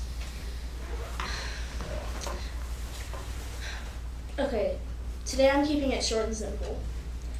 I'm not just standing against mandates, unjust laws, and orders. Today, I'm making a stand for Kerrville's future generations, freedoms, and our freedoms. So, with that being said,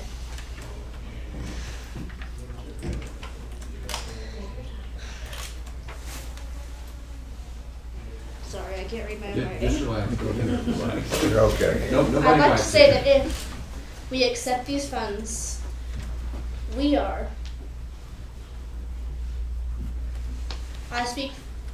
we are opening the door for government overreach, which is a slippery slope. We can really be bought that easily. Kerrville's integrity is at stake.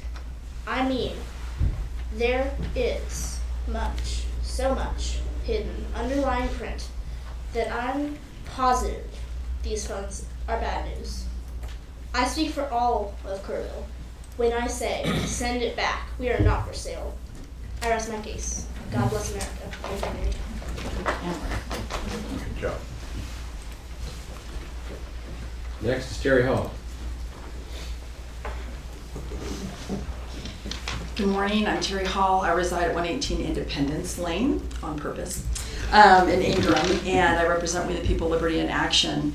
And there are 35 people upstairs along with many that are in the room here today, and so we're guessing it's about 50 people. Again, like Bethany mentioned, there's a lot of new faces, and we're engaging new people all the time on this issue, and this is a galvanizing issue for our county. It really is.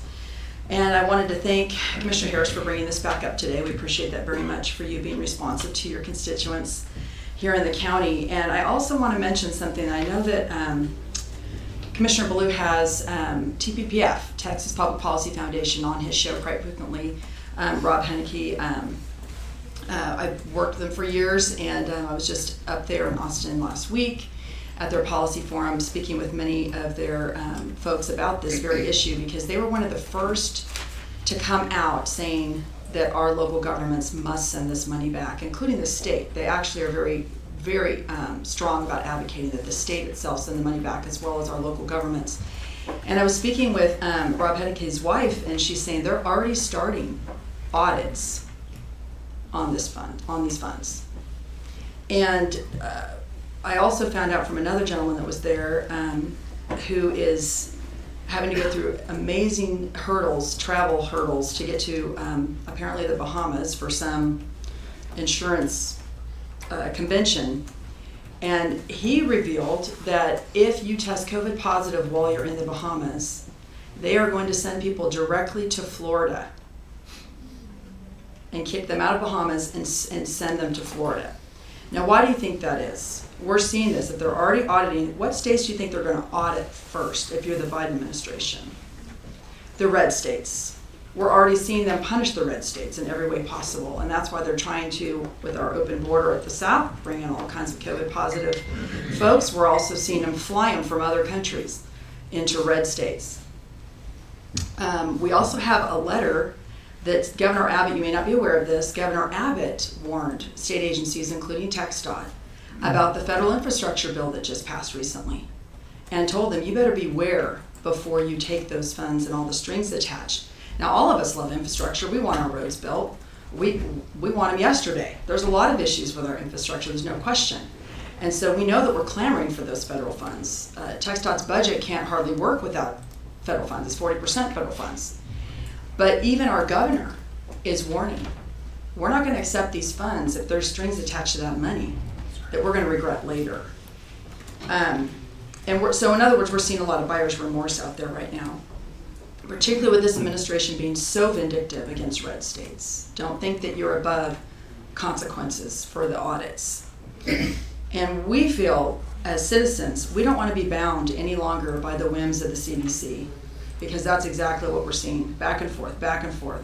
Today, this is science. Yesterday, it's old news. It's like giving a blank check to have the CDC come into our county and have us follow every edict that comes down. And if we don't, imagine the auditing that will take place over on Peterson and other places that will have to receive some of these funds. So we need you to divest us and our county, our very conservative county, of any Biden administration strings attached to these funds. I think we're pretty unequivocal about that, and we're just asking you to please do the right thing and rescind this order. Thank you. Barbara Ferguson.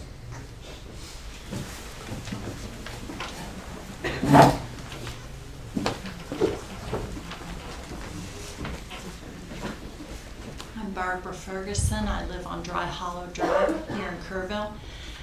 And I've spoken to you gentlemen before on this issue. I also would like to see you vote today to rescind this order. There are a great many people that this would reach out and affect them. As the young lady stood up and spoke, I just thought about her and all the school-age children that are out there who suddenly, what happens to them day to day, what happens to their health into the future based on some mandate that could come down, and suddenly we're vaccinating and required to vaccinate all our children in Kerrville. These decisions should be left in the hands of parents and their doctors, not required because of a decision that was made here today. We need to vote to send this back, and I'm praying that each of you will consider that carefully and do that today. Thank you. Thank you.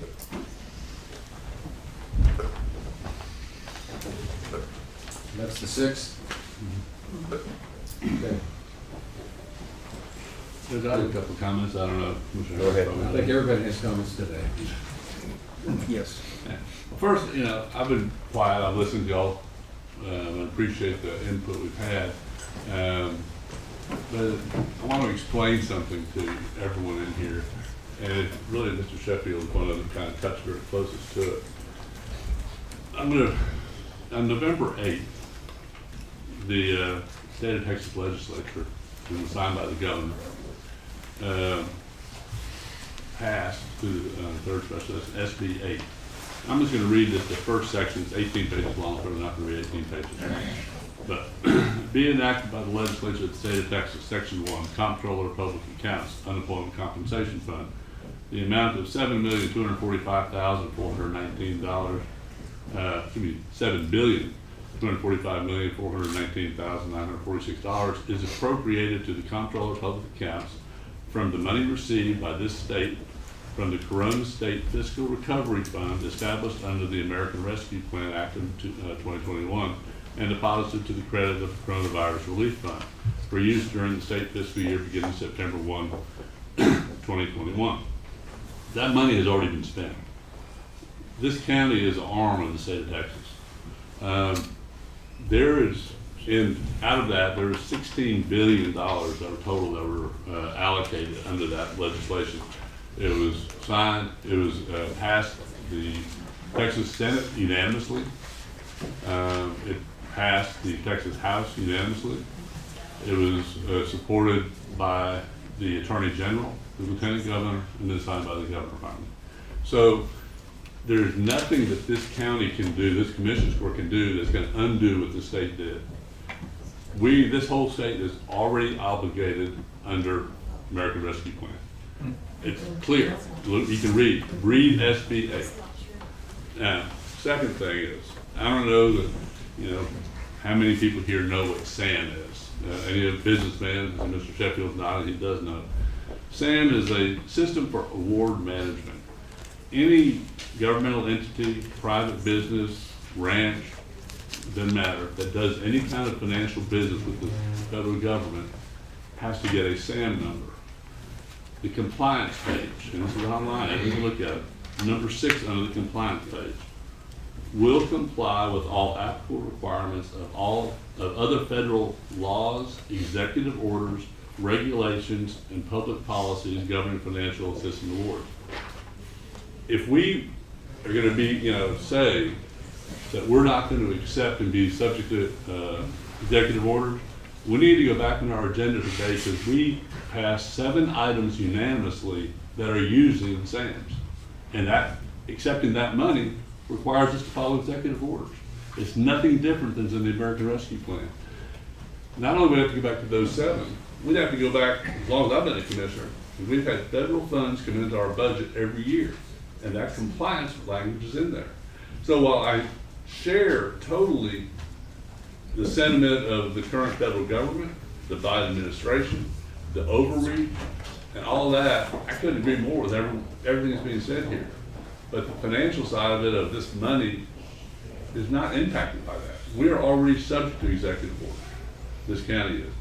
Mr. Sheffield mentioned the sewer project. This language is in the sewer project. It's the SAM distribution. Those are federal pass-through funds. And the compliance, to say in compliance with SAM money, which we get, annually, they go into the victim services, victim services fund. They go into our roads. It goes into our public defender office. It goes into the judicial side. I don't like it. I agree with you. But we're in bed with the federal government. And that's just the way, the nature of where we have come the last couple hundred years. So sending the money back, other than maybe making a statement, it doesn't protect anybody, and it doesn't really do anything except cost the taxpayers additional funds, the local taxpayers. These are all tax dollars, obviously. And the fact that our government's, printing money like it's going that crazy, it's shameful, but it's being done. And a decision on not accepting this money is not going to change that. Yes, it might make a statement, it might get a little blurb somewhere. It's not going to change anything on how the federal government does that. I see the sheriff back there. A lot of his training comes through the FBI, Secret Service. If we cut this out, if we're going to take a hard line on this, just out of the way. You're not going to do any of that anymore. Broadband is funded under the ARPA plan. Cybersecurity funded under the ARPA plan. So I think everyone really needs to look at what we're how the tentacles of the federal government, how far-reaching they are, and that by us sending this money back doesn't change a thing other than deprive this community of $10.2 million. That's all I'm saying. Other comments? Yes, we continue to mix apples and oranges here, and that is that we treat this like a grant, but it was sent to us and called funds. It is. It's funding, right? Funding, and it is tied to COVID. So I don't entirely agree. I agree in part with some of what you said, Commissioner Letts, but not entirely, because this is tied to COVID related. And infrastructure. And infrastructure. Infrastructure was the only thing, and that is because they figured out a way via government Mission Creek to call that COVID related. Because you got to drive an ambulance on the road to get to the hospital. That's how the government works. So they'll stretch it as far as they can. So here's what we have so far, just as a review. The Biden administration has attempted to use the CDC to extend mortgage moratoriums. That's one, that failed. Tried to use OSHA for vaccines for private employers. That has failed in part. And now he's going to use the Treasury to impose mask mandates for school children who don't even get sick with this virus. So the ship has sailed, y'all, and it's already obvious what's happening, how they're using it. You'd have to be kind of blind if you didn't want to see it, or just really, really, really want that money. I don't want that money that bad. So what department will be used next? And we don't even know at this point what the rules are going to be from Treasury. Will the Supreme Court knock this one down like the others? Will it be a partial takedown? Will they do a carve out like they did with the OSHA regulations? We don't know. And so we have money sitting there. If we ever do send it back and have to send back the interest along with it, that would cost taxpayers money. I mean, I feel like, when you walk out of the convenience store and somebody walks around the corner and says, "You want to buy a watch?" I wasn't thinking about that a minute ago. And when they say, "Hey, you want $5 million in your bank account?" I wasn't thinking about that a minute ago, and it just sounds a little fishy. I just don't trust that kind of stuff. I may be suspicious by nature, but I don't trust these guys, and nobody's going to come in. Everything they've said so far, too, they've gone back on it. Not going to mandate this. We're not going to do that. We're going to do this. We're not going to do that. And the next thing you know, we're giving $450,000 to illegals that came across the border, got put in jail, and their kids are separated from them. Just like everybody sitting in the Kerr County jail who has kids. Separated. They're not going to get $450,000. So I don't believe anything any of them say. I listened to Biden's speech the other day in Georgia. The lies were too numerous to even try to break them down. So I don't trust this administration. I don't want anything to do with money, and you all know what I think anyway, but those are some of the reasons. And this is tied to COVID, Commissioner Letts, which makes it a little different than the other ones you were talking about. And we applied for the other ones as grants. They didn't just come to us in the mail. I've encouraged everyone to read SB 8 in third session, because every one of the 7 of the things we did on our agenda are funds out of that ARPA money. So we need to go back on it. It's gonna, and I'm not gonna convince anybody that, one way or the other on that, but I would encourage you to read SB 8 in the third session, because it goes through the amount of money, exactly where it went, what they're allocated for, and at the end of each section, it says, we're spending this because of COVID. I agree, Mr. Blue and I politically are really close. I just think that, and I agree with everything you said about this administration. They've been lying the whole time. But I don't see the connection, how it changes us one way or the other if we accept this funds, because it's included, but the state's already accepted the money, which are coming into us through the different agenda items we accepted today. And under the all federal money to the SAM government, or SAM compliance, we're obligated under everything at the same time. Well, and I'll just jump in here now. And I agree with everybody, all of y'all. Nobody wants mandates. I, for one, especially. I haven't got the vaccine, don't plan on it. Sheriff's gonna have to drag me out of my house to get one if it comes to that. But I don't see this county doing it. I can tell you one thing. We don't have an immediate, nothing's changed a whole lot from last time. We had some movement on the Supreme Court, not near enough, just like Bethany pointed out. Not enough. We've had some judges stop some different things on mandates and stuff. And there's a lot going on. There's going to be more litigation. A lot to come.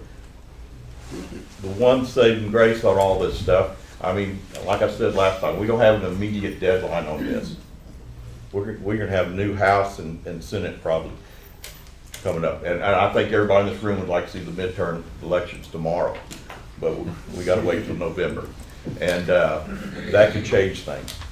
Right now, it's open-ended basically with executive orders and the language in it. That language can change with these people.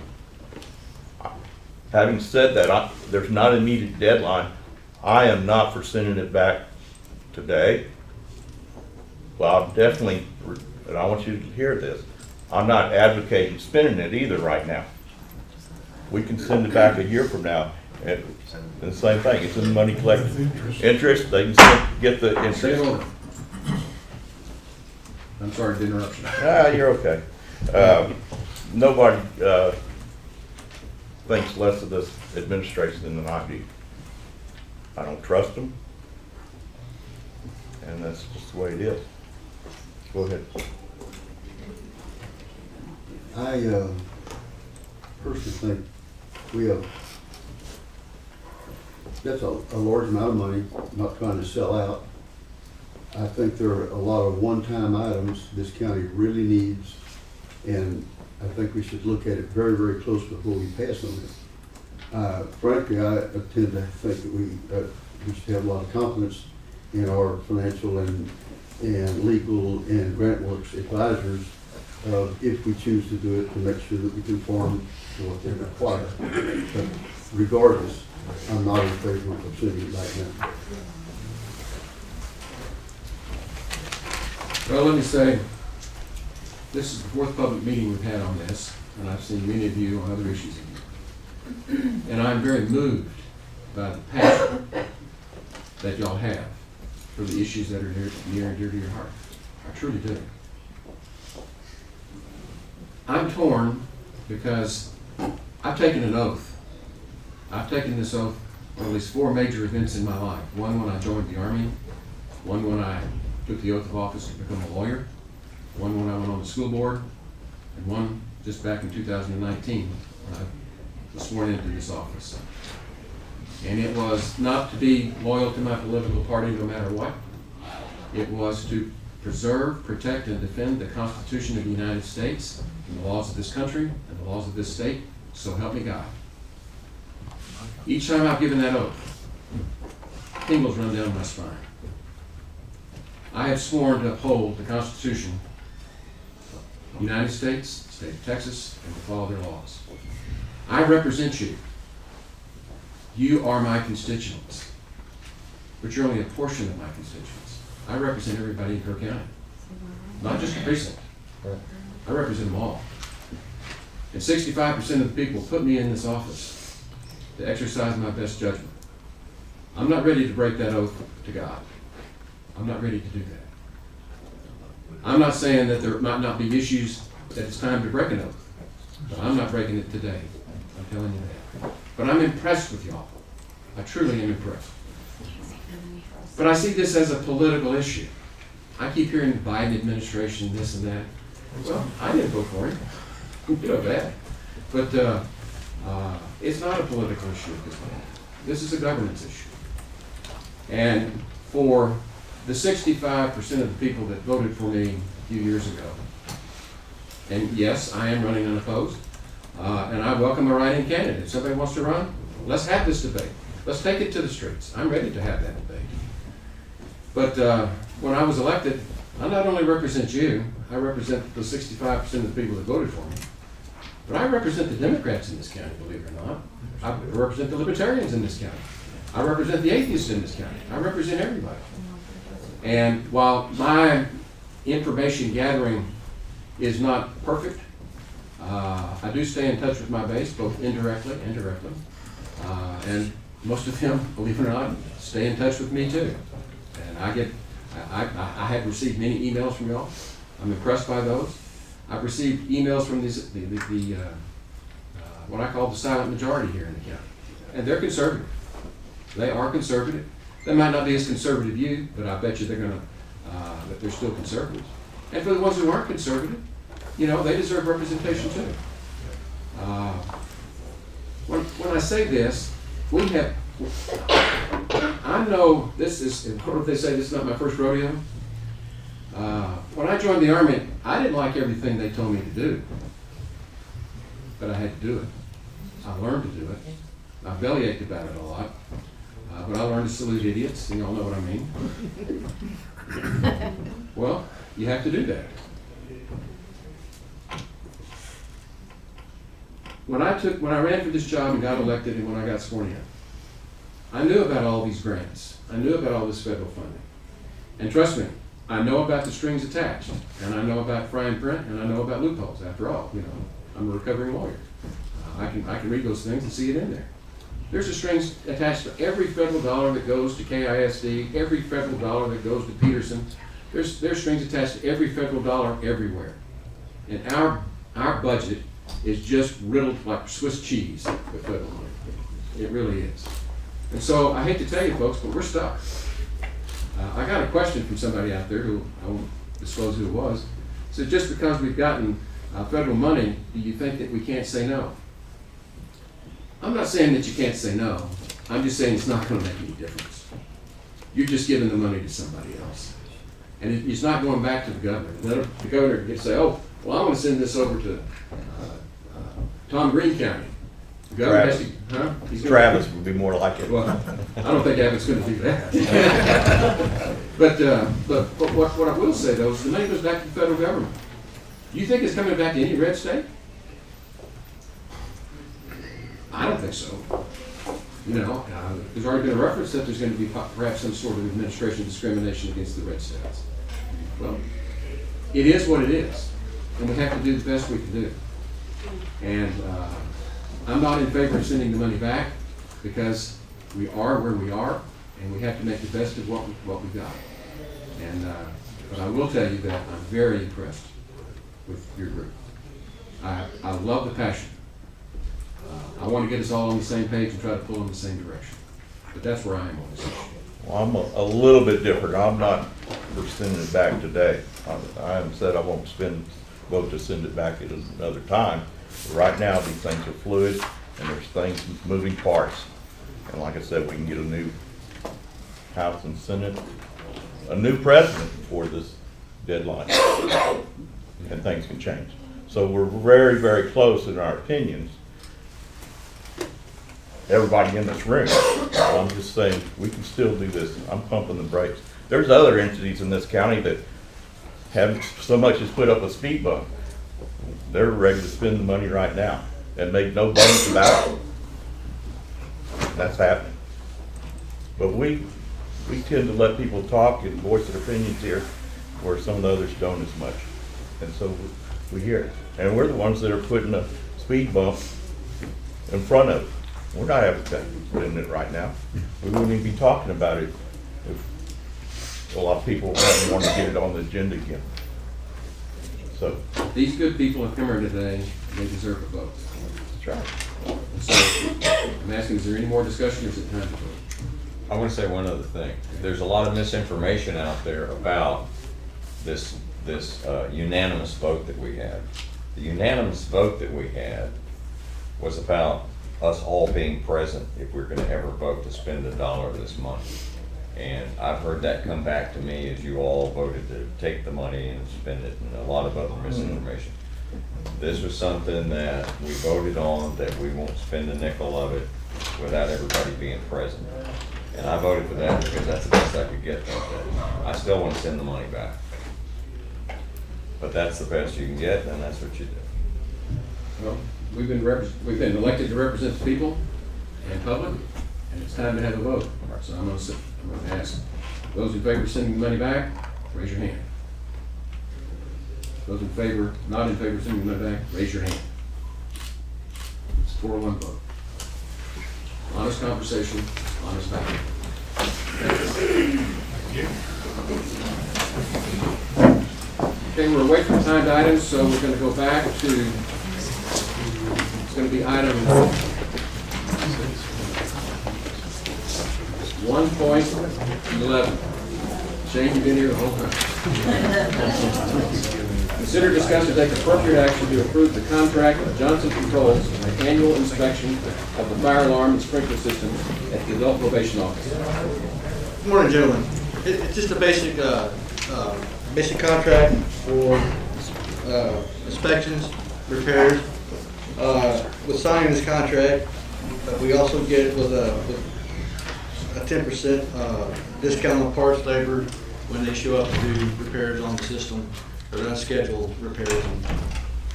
At $4,517 a year for that contract. In your budget? Yes, sir. Move for approval. Second. Those in favor, raise your hand. That's that one over with. 5-0. Move on. Items 1.22 and 1.23 have requested to be passed, and we'll deal with those in a future meeting. We'll move now down to item 1.26, which is to consider, discuss, and take appropriate actions. Yeah, 112. 112. Okay, 112. Okay, 112. My apologies. I saw her here. This is your debut appearance. Item 1.12 is to consider, discuss, and take appropriate action to approve a resolution and submittal of an application for the BAWA, Violence Against Women Act, grant for a special prosecutor for the 198th and 216th District Attorney's Office. And please let me introduce you to Noah Putnam, our new grant administrator. Hello. I would like for the court to please pass the request for us to put in an application for a special prosecutor on behalf of the District Attorney's Office. At this time, it's a 30% matching, and it would be shared between the 198th and the 216th District Attorneys to specifically have a special victims prosecutor for violent acts against women. When you say a 30% match, explain that, please. For whatever amount, which at this grant is $75,000, there's a required 30% match. 30% of the funds need to be matched by the governing body. In this case, each of the DA's offices will take 15% from each of their budgets to supplement that match in order to meet the grant requirements. Okay. And they have that in our budget. They do have it in their budget. Yes, sir. Okay. Yeah. Yes, sir.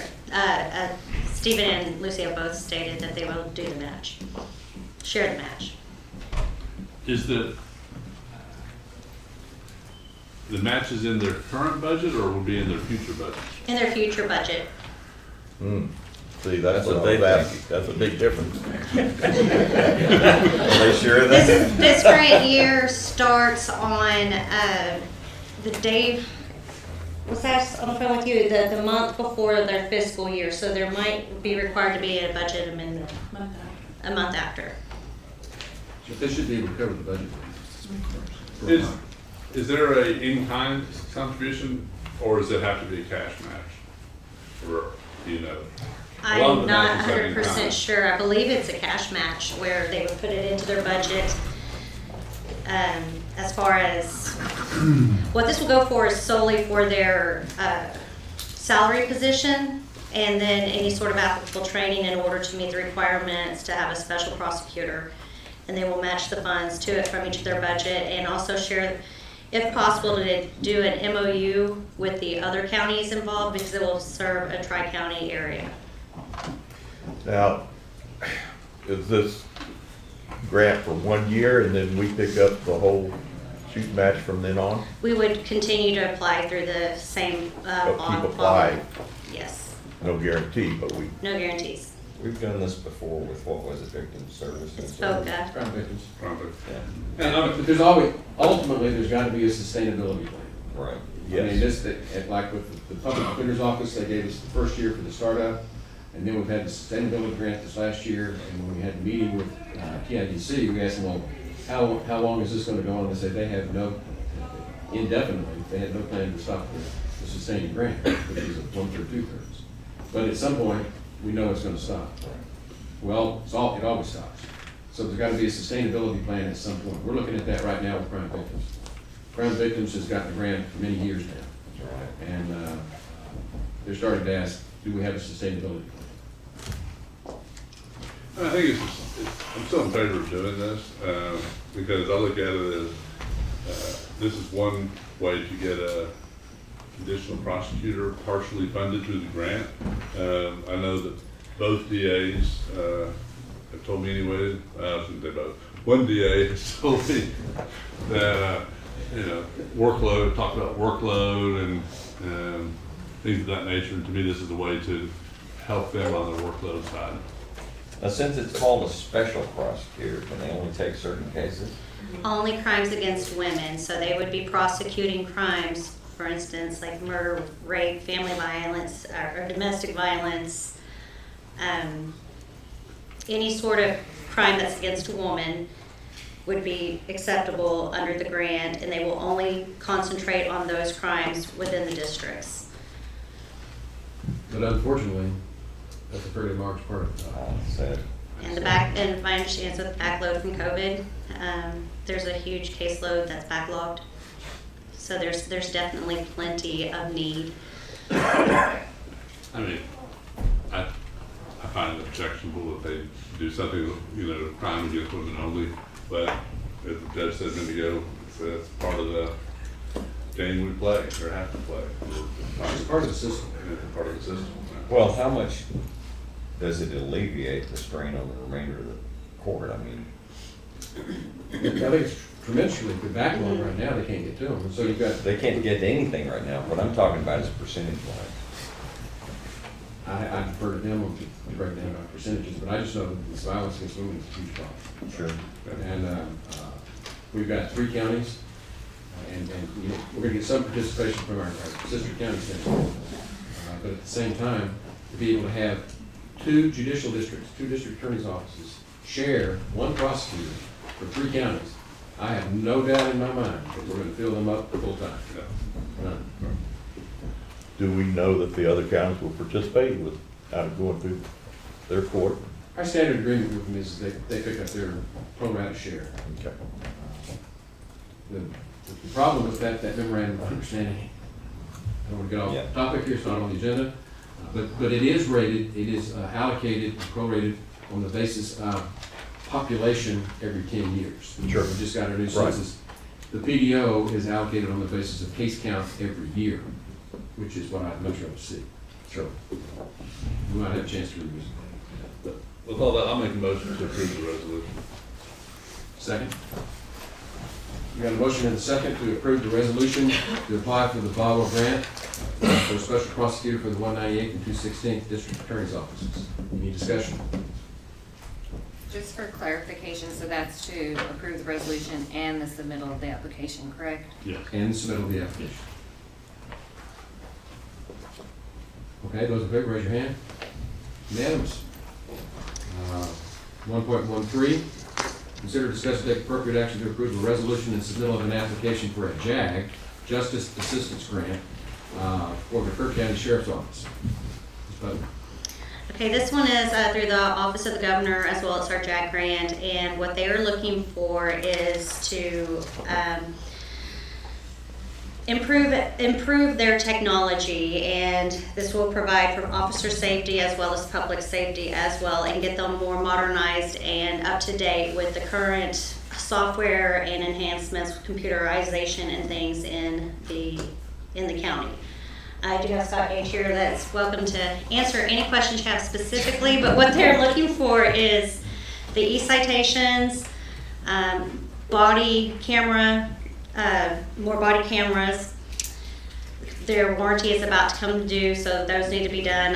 iPads for each of the amounts in each of the officers' vehicles, and this will also include animal control as well as our constables, and the service agreement in order to sustain these. And it is compatible with their current system, so they would not need to get a new system as far as their database and things of that nature, so they would all just flow in together seamlessly without additional funding. So could the body cams that Reagan Gibbons was talking about today, we could get those out of this one. That is something that was brought up to me today, and if you would like to speak to him a little bit better, but yes. Yeah, I spoke with Reagan this morning. I wasn't aware that he was. Oh, he's in a bind, man. Yeah, exactly. Those ones that he's asking for, those are critical. Those guys definitely need it. Right. So that system is based on two things. You have a 4RE system, which is the internal, which is inside the vehicle, and then you have the Vista camera, which is the body-worn camera. So currently their 4RE system, which is based on a CD type system or a DVR type system. So when they record videos, they have to download that. Upgrading that system is actually going to put it onto the server for the sheriff's office, which is an online type deal. They'll be able to log in, pull all that evidence and stuff like that, put it onto a thumb drive, and be able to present it to court or to the district attorney through that system. But yeah, like he said, he initially had asked me. I think they were looking for the 7 or the 8 units, but he needed the 3 right off the bat. But we would be able to integrate throughout basically all of our county law enforcement. So that would be our constables as well as animal services with this grant going into that system as well. So it's a Wi-Fi based system, so they will actually be able to download that data from any of the county Wi-Fi sources. So if they're at their new building, they have Wi-Fi, they're able to do it there. Same thing with the constables, wherever their state, wherever they're based out of, they'll be able to download that Wi-Fi as well. The other things that we were looking at also as county-wide. So just speaking with Noel, we kind of spearheaded this from the sheriff's office, but we're looking at this as a county-wide for our law enforcement for all 3 of these applications. So the iPads, which is going to allow us to computer automated dispatch, which is going to be able to put the officers that are in the field, they're going to be able to exchange information. They'll be able to run TLETs, which is license plates, all that type of information. Get up-to-date information on, be on the lookout for stuff, any kind of stuff that comes in regionally. Especially things where involved in law enforcement. We just had the Houston deputy that was killed over the weekend. That information would be put up over those iPads. Those officers have that immediate information in the field. Where right now we relay everything through dispatch. Officers or deputies are writing everything down. They have to go back and reference all that type of stuff.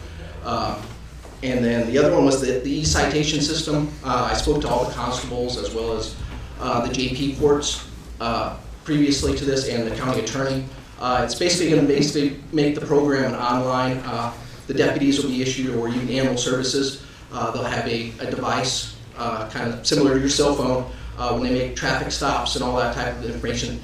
All that data is defaulted into there. So any of our mandated reporting, the sheriff, he has to respond the racial profiling every year.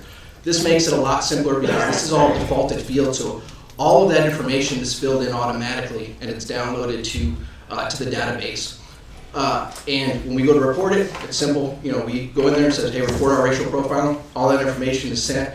We don't have to go back through. Captain Prout right now, he spends weeks gathering that information to try to report it to the state. This is going to make his job extremely easy for that. As in for that. Yeah. I'm sorry. It's going to make his job extremely easy. Yeah. Oh yeah. Okay. We'll say more efficient. we know what you mean. Yeah. So those were basically the 3 projects we're kind of going for this grant. I think it'll, as a county-wide approach, it'll definitely make everything. What's the amount? We can say $275,000. So this has a minimum cap on this grant of over $10,000, but there's not an end cap on this. And then speaking with Noel about this, we could do it even as a progressive grant, right? Where they initially awarded us $150,000 towards the project, we could go back next year and try to gain the additional over the next couple of years. Just some sustainability would be some licensing stuff that we may have to approach for budgeting stuff, and which we may, maybe can, make it as a county-wide budgeting issue for licensing and some things like that. But our WatchGuard video, like she said, the warranty issue is about to come up. Also, we have a shortage on body-worn cameras. Like currently, the sheriff's office, our warrants unit don't have body-worn cameras. So these guys are out executing certain warrants, dealing with the public. They don't have body-worn cameras. Just my experience in law enforcement, having those body worn cameras, helps us with liability as well as frivolous complaints. I don't know how many complaints that I've had from officers that are on traffic stops, go back and review the video, and people are saying, hey, this officer said this to me, they did this, we look at these body worn cameras, and we were able to dispel those complaints pretty quickly. You're starting to oversell. I move for approval. Okay. As for and Bruce, so working with IT, with the iPads, we're able to use a device. Is that what we're talking about, the device management? Okay, yeah. So we'll talk about the device management thing. So they'll be able through IT. The thing about the iPads is we're able to monitor those devices a lot easier. Also, if one of those devices is lost, we can remotely wipe that device because it does have CGIS information that's on that. So that's the angle of going with using the iPad. And from my experience of speaking to some of our forensic computer guy, he says, hey, the Apple system is much more secured than a Windows-based laptop type system. So.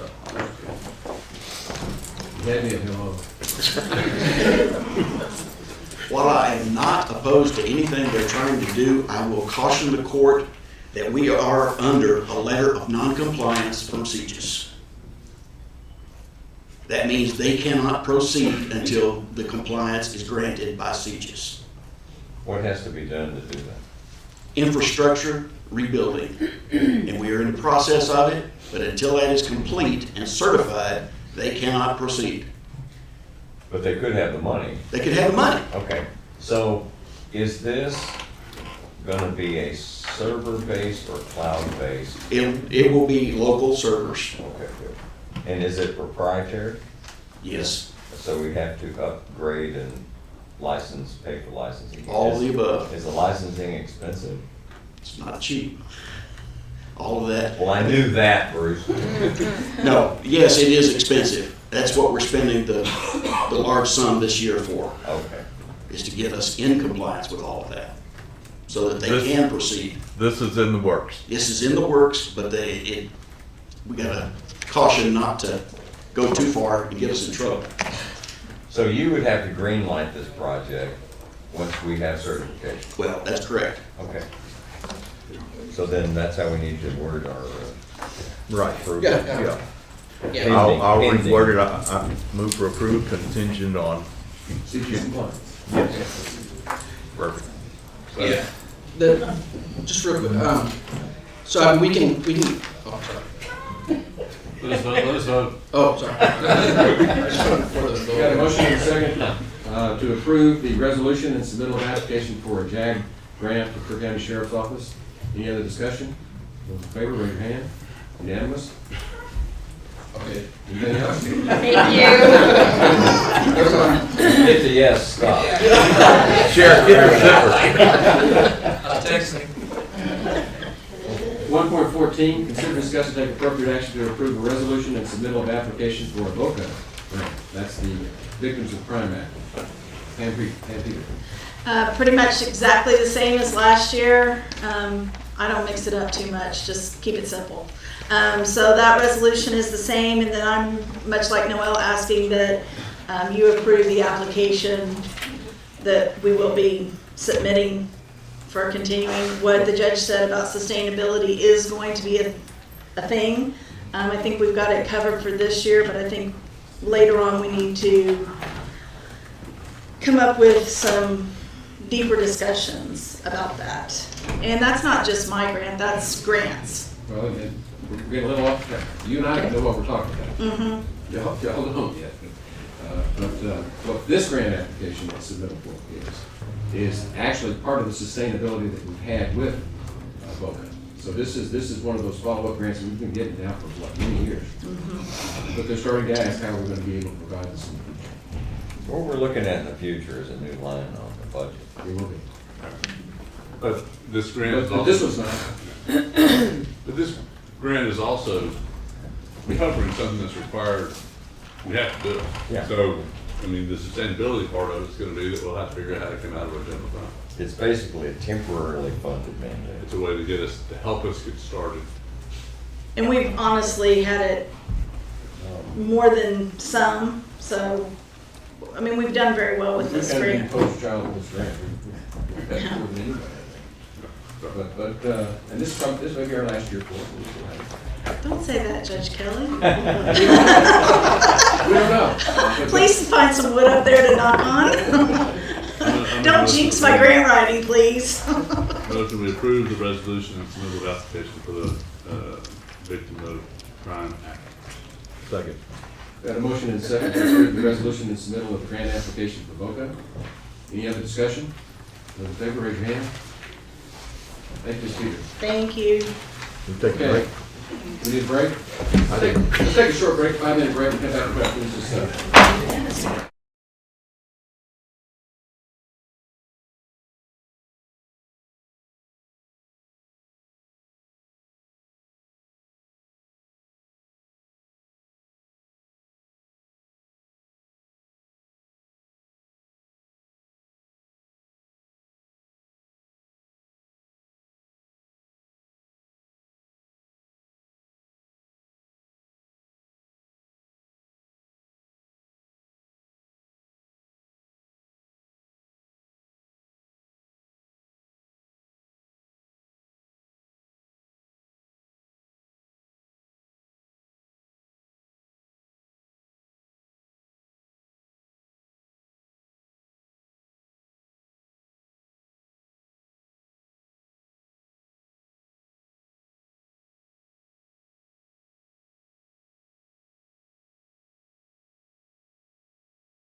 We'll come back to order. I think we're on 1.26, is that right? Yes. Okay. Consider discuss and take appropriate action to set a workshop meeting on Monday, February the 7th to evaluate the needs of the county clerk's office. Jackie was gonna call in. But we're way behind, so. Well, but we know what it is, and it has to do with some of the software over there, and it's a workshop that we're also trying to piggyback on for CIP. the CIP. CIP's ready to come talk to you about the cost and everything. We're gonna do what Jody and I worked on is to start one workshop at 9 o'clock, probably the CIP, and then start Jackie's at 10:30. And make that just a workshop day. Oh, there he is. Jackie, Good morning. good morning. We're talking about your workshop. Sorry. Great. Okay. Did y'all not need to take the other items? Was there something Lucy needed to do? She passed those. 22 Got and it. 23. Okay. Yeah. I think there's a delay. Well, I'm Yeah. ready when y'all are. Do y'all have any questions about setting a Well, I workshop? just kind of set the stage that we're looking to do a workshop for you on the 7th, and probably piggyback a workshop for the CIP to come talk to the court about the bond issue and the amounts and all the different projects. And what you and Jackie and you and Jody and I had talked about informally is maybe doing the CIP at 9 o'clock and doing you at 10:30. Is that right? Yes. That way I can let Fiddler know. Okay. And I didn't give them any detail. I don't know the software program that you're going to workshop on, but I know this is something that we've got to do. What, Laserfish that we're trying to replace? Correct. Yes, sir. Right. But it's And it's going to affect several other departments, which is why I think we needed a workshop. That way others could come in and, have their input, definitely, because I don't want to affect on other departments. no, all good. Okay, so February 7th at 10:30? Well, let's pass the motion here. We got a motion and a second to have a workshop. Those in favor, raise your hand. Unanimous, Jackie. Thank you very Okay. much. Have a wonderful day. You too, thanks. Item 1.27, consider, discuss, and take appropriate action to accept the racial profiling report from Constable Precinct 2, Kyle Snyder. It's in our materials. This is something we routinely do, and we have to approve on a regular basis, annual basis. Precinct 2? Recommend approval already. Okay. Got a motion and a second to approve the racial profiling report for Constable Precinct 2. Any discussion? Those in favor, raise your hand. Unanimous. 1.29, we've already done 1.28. 1.29, consider, discuss, and take appropriate action to set a date for the Texas Comptroller Economic Development presentation. Commissioner Retz. Yes, this is something that we talked a little bit about a couple of months ago that we need to have a workshop on economic development, and it seems like a good way for us to get up to speed is to follow up on that workshop. Jody contacted them. It looks like March 30th is the first time that Mr. Alvarez has available. When's that? That's a Wednesday? I gave multiple options, but he didn't like any of them, and March 30th is what he came back with. And it's 8 a.m., 8 to 12 is what they're saying via Zoom. March 30th? March 30th. Tentatively say yes. And I like that. At what time? 8 o'clock. 8 a.m. 8 to 12. Okay. You said by Zoom? It's by Zoom, and then, I'm not sure if he's the only one that can do that. I mean, he's the one who sent us the thing, but we ought to get it on the schedule anyway. I think it's a worthwhile workshop. And I don't know if we need a motion for that. So we're going to set a workshop on March 30th, 8 to 12, Zoom meeting with the Texas Comptroller Economic Development presentation. Good. Move on to 1.30. Consider, discuss, and take appropriate action to reappoint Cheryl Derringer to the Emergency Services District Number 2 to work for an additional 2-year term. Yes, Cheryl's done an excellent job, and she's agreed to serve one more term. And so I move that we appoint Cheryl Derringer to ESD number 2 for another 2-year term. Got a motion and a second. Any discussion? All in favor, raise your hand. Unanimous. 1.31. Consider, discuss, and take appropriate action to approve and submit for publication the request for sealed bids for lease of the Kerr County Juvenile Facility located at 3499 Legion Drive. This is, we talked about this before, this is the 48-bed unit that we use for storage right now, that we have a chance to lease. And if you recall, you appointed Jason and Beck and I took how we go about trying to determine fair market value. And so we're going to put out these RFPs and see what comes in to be able to come up with a value for a lease. And at this point, the state is completely without available beds. So this is going to be, I think, a pretty hot commodity. As I recall, it was Commissioner Gibson's idea that the best way to figure it out is let the market decide. It was, and we followed into it. We saluted. Yeah. And marched on. We did. I agree. Good idea. Anything else, Jason? No, Your Honor, thank you. Judge, I had a couple of questions on the form that I wanted to be able to include in the request for sealed bids.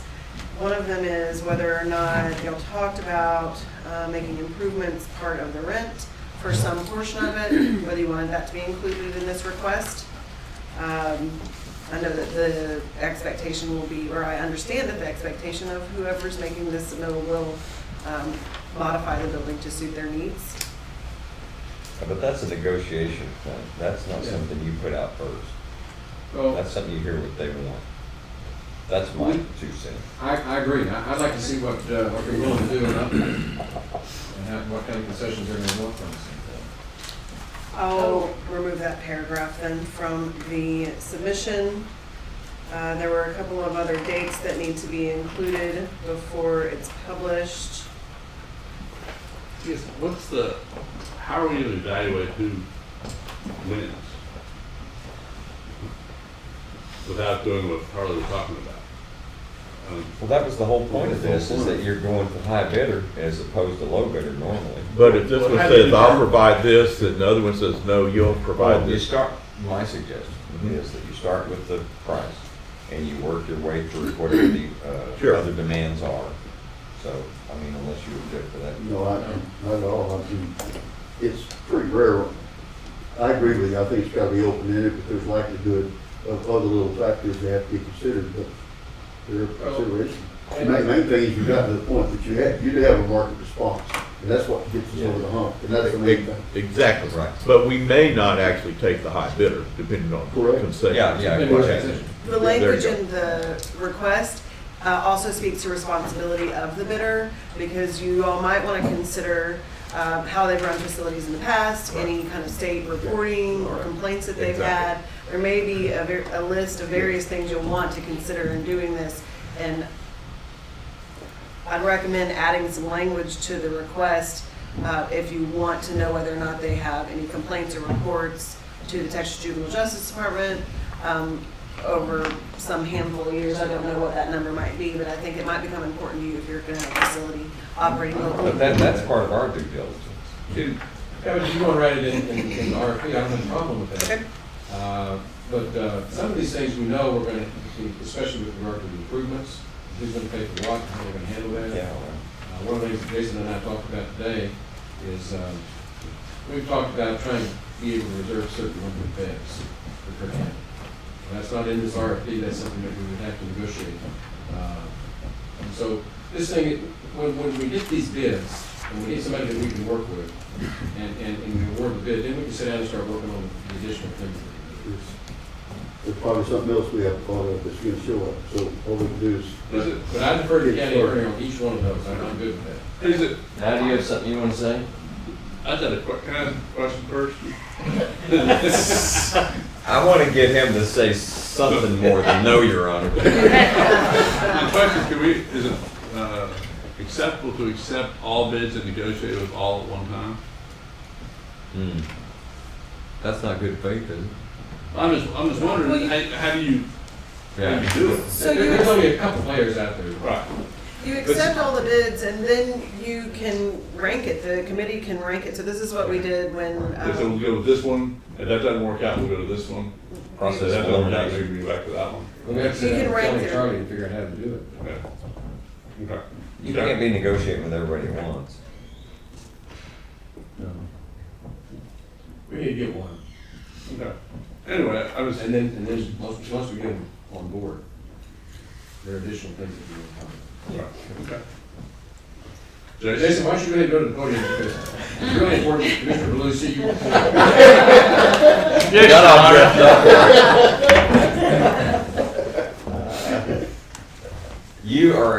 You usually think things through pretty well, so you got any extra input?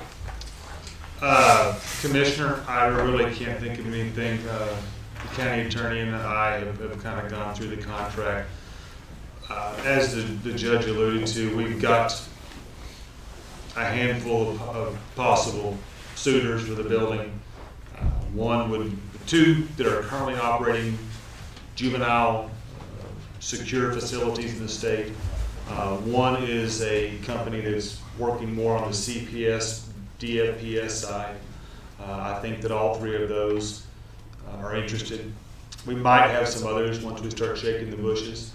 I know for a fact that TJJD was interested in this building, and I've kind of advised the committee against that, and there's reasons for that. But no, I don't think, to answer your question and not get off into the weeds, I don't think that there's anything that needs to be in this current, that I would recommend be in this current document, other than that if the court wants to look at, and again, I think probably more for the committee initially than the committee to bring it to the court, because any company that comes in is going to have to make some significant financial investment to get the building up to Texas Juvenile Justice Department standards. And that's going to be obviously a negotiation at some point in time, and that's probably going to have to be determined before we can actually get to a rate. I don't know if that answers your question or not. Well, the county benefits from that. Yeah, and Jason, one of the things that we learned on all this is that, by and large, the potential bidders are looking for short-term contracts. This is a 2-year lease. The RFP is for 2 years, which is very short. Yeah.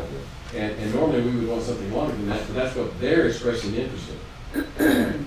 And so, for just the 2 years, for them to bring that facility up to standards, and allow us to, if they don't renew the lease it to somebody else, we're way ahead of the game. Within the whole juvenile detention world, why would somebody want a short-term contract? Great question. And the answer is the legislature meets every 2 years, and the juvenile justice world potentially changes every 2 years. Money. We learned the hard way. Yeah. I thought that had been discussed, but I couldn't remember what that was. Well, it kind of surprised me. I was talking about 10-year leases. Well, I was. They look at me like, are you lost? You trust those guys?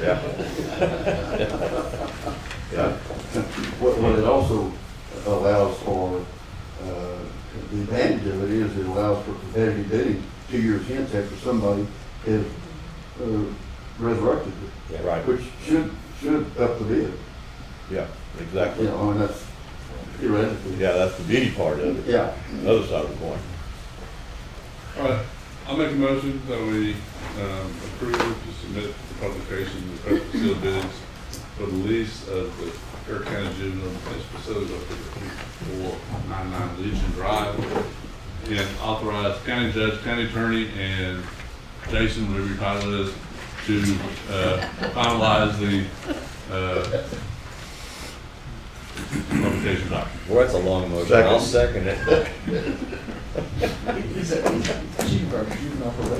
Well, let's do something. I know something like that. Exalted ruler's fine. Grand Poobahs, babysitter, any of the above. I go, whenever I see Jason, I think baseball because of Jackson and Sam, and then I go, whatever he is. So we've got a motion. Is there a second? We got a motion and a second. Those in favor, raise your hand. Unanimous, 5-0. Thank you all. Thank you, Jason. 1.32 is to consider, discuss, and take appropriate action to review the liaison responsibilities and term liaison appointments. We talked about this last meeting. It's attached to this agenda. Nothing's changed. Do y'all want to adopt it the way it is or tweak it? I don't have any problems with the way it is unless somebody else does. I'm good. Fine. I'm good. We had Commissioner Harris on the courthouse security. We did do that. Yes, I forgot about that, yeah, okay. Oh, I think maybe, I don't think there's a reason to change anything right now. You know, till that seat changes and what have you, then possibly. I agree with that. I would recommend, and I read the responsibilities again, and we're not really good at following through on our responsibilities. So I would look to Jody. I think on once a quarter on an off Monday, we ought to put in to have all of our, discussions. Wouldn't hurt. Of our liaison. Well, I'll get together with Jody, we'll just pick a regular, second month of the 3-month period or something like that, put it on a Monday. Well, I put it on an off meeting because. We'll put it on an off, the Yeah. thing, like, get it scheduled and try to get everybody working on your Get it calendar. scheduled, yeah. So you work around it. So quarterly?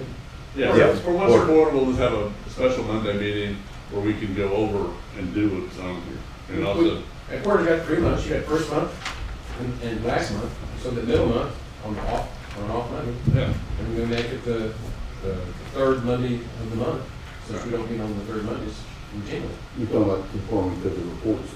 Right, just right. right. And get together so that we can talk about Yes. the things that we're not doing.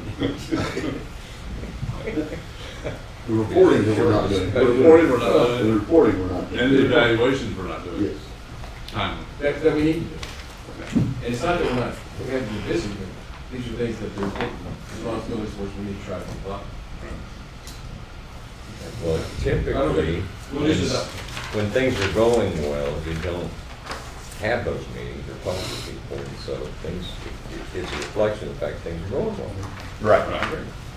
Nothing, Yeah, I mean. nothing to report. So nobody gets excited, I mean. Yeah, So, exactly. do we have a motion to keep it as it is? I will. Second. Any discussion? Those in favor, raise your hand.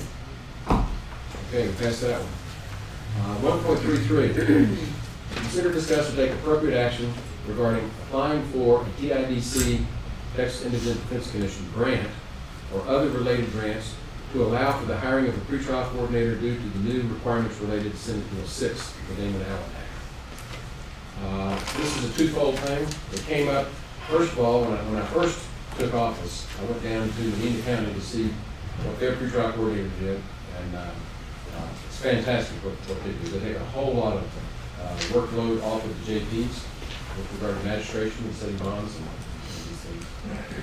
And they also handle the appointment of the Indigent Defense Council. And I thought it was a great deal, but came back and there was no appetite for it at that time. But as we got into the PDO, what we learned is Kendall County has one and Medina County has one, and folks over at the PDO just love it. They just breeze through the process. Bandera, Kerr, and Gillespie, the real heart of the hill country, no.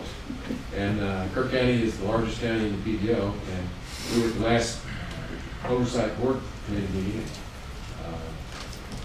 Darcy Casey, who's on our board, he is the pretrial coordinator in Medina County. Talked to us, says, oh, y'all need to do this. And so Mr. Wesson and I said, well, why don't we PDO do it? It turns out it has to be done back then. But there are grants available to do it, and she's offered to help us. We agreed to accept her help. I came home, got busy with the holidays, and forgot about it, and she sent me a text reminding me that we need to apply to get this pretrial coordinator, and at least apply for the grant and see where we are with it. And they've been getting sustaining grants down in Medina County. And this is something that the state's pushing, and the state's helping pay for it. And everybody's telling us that it's a good deal and we ought to do it, so I put it on the agenda for us to talk about it. And then Senate Bill 6 came along, and we required us to do it. So, these grants, how much they pay? Percentage? I don't remember, it would depend on each office. I mean, in Dayton County, they have kind of revamped that a little bit, where she's doing quite a bit. I mean, I don't know if she's 100% this grant, but she does a lot of other work. I'm not sure there's people in that office. They do the pre-trial coordination, and they go through and review all of the factors for setting bond, whether or not somebody's entitled to personal cognizance bond, violence.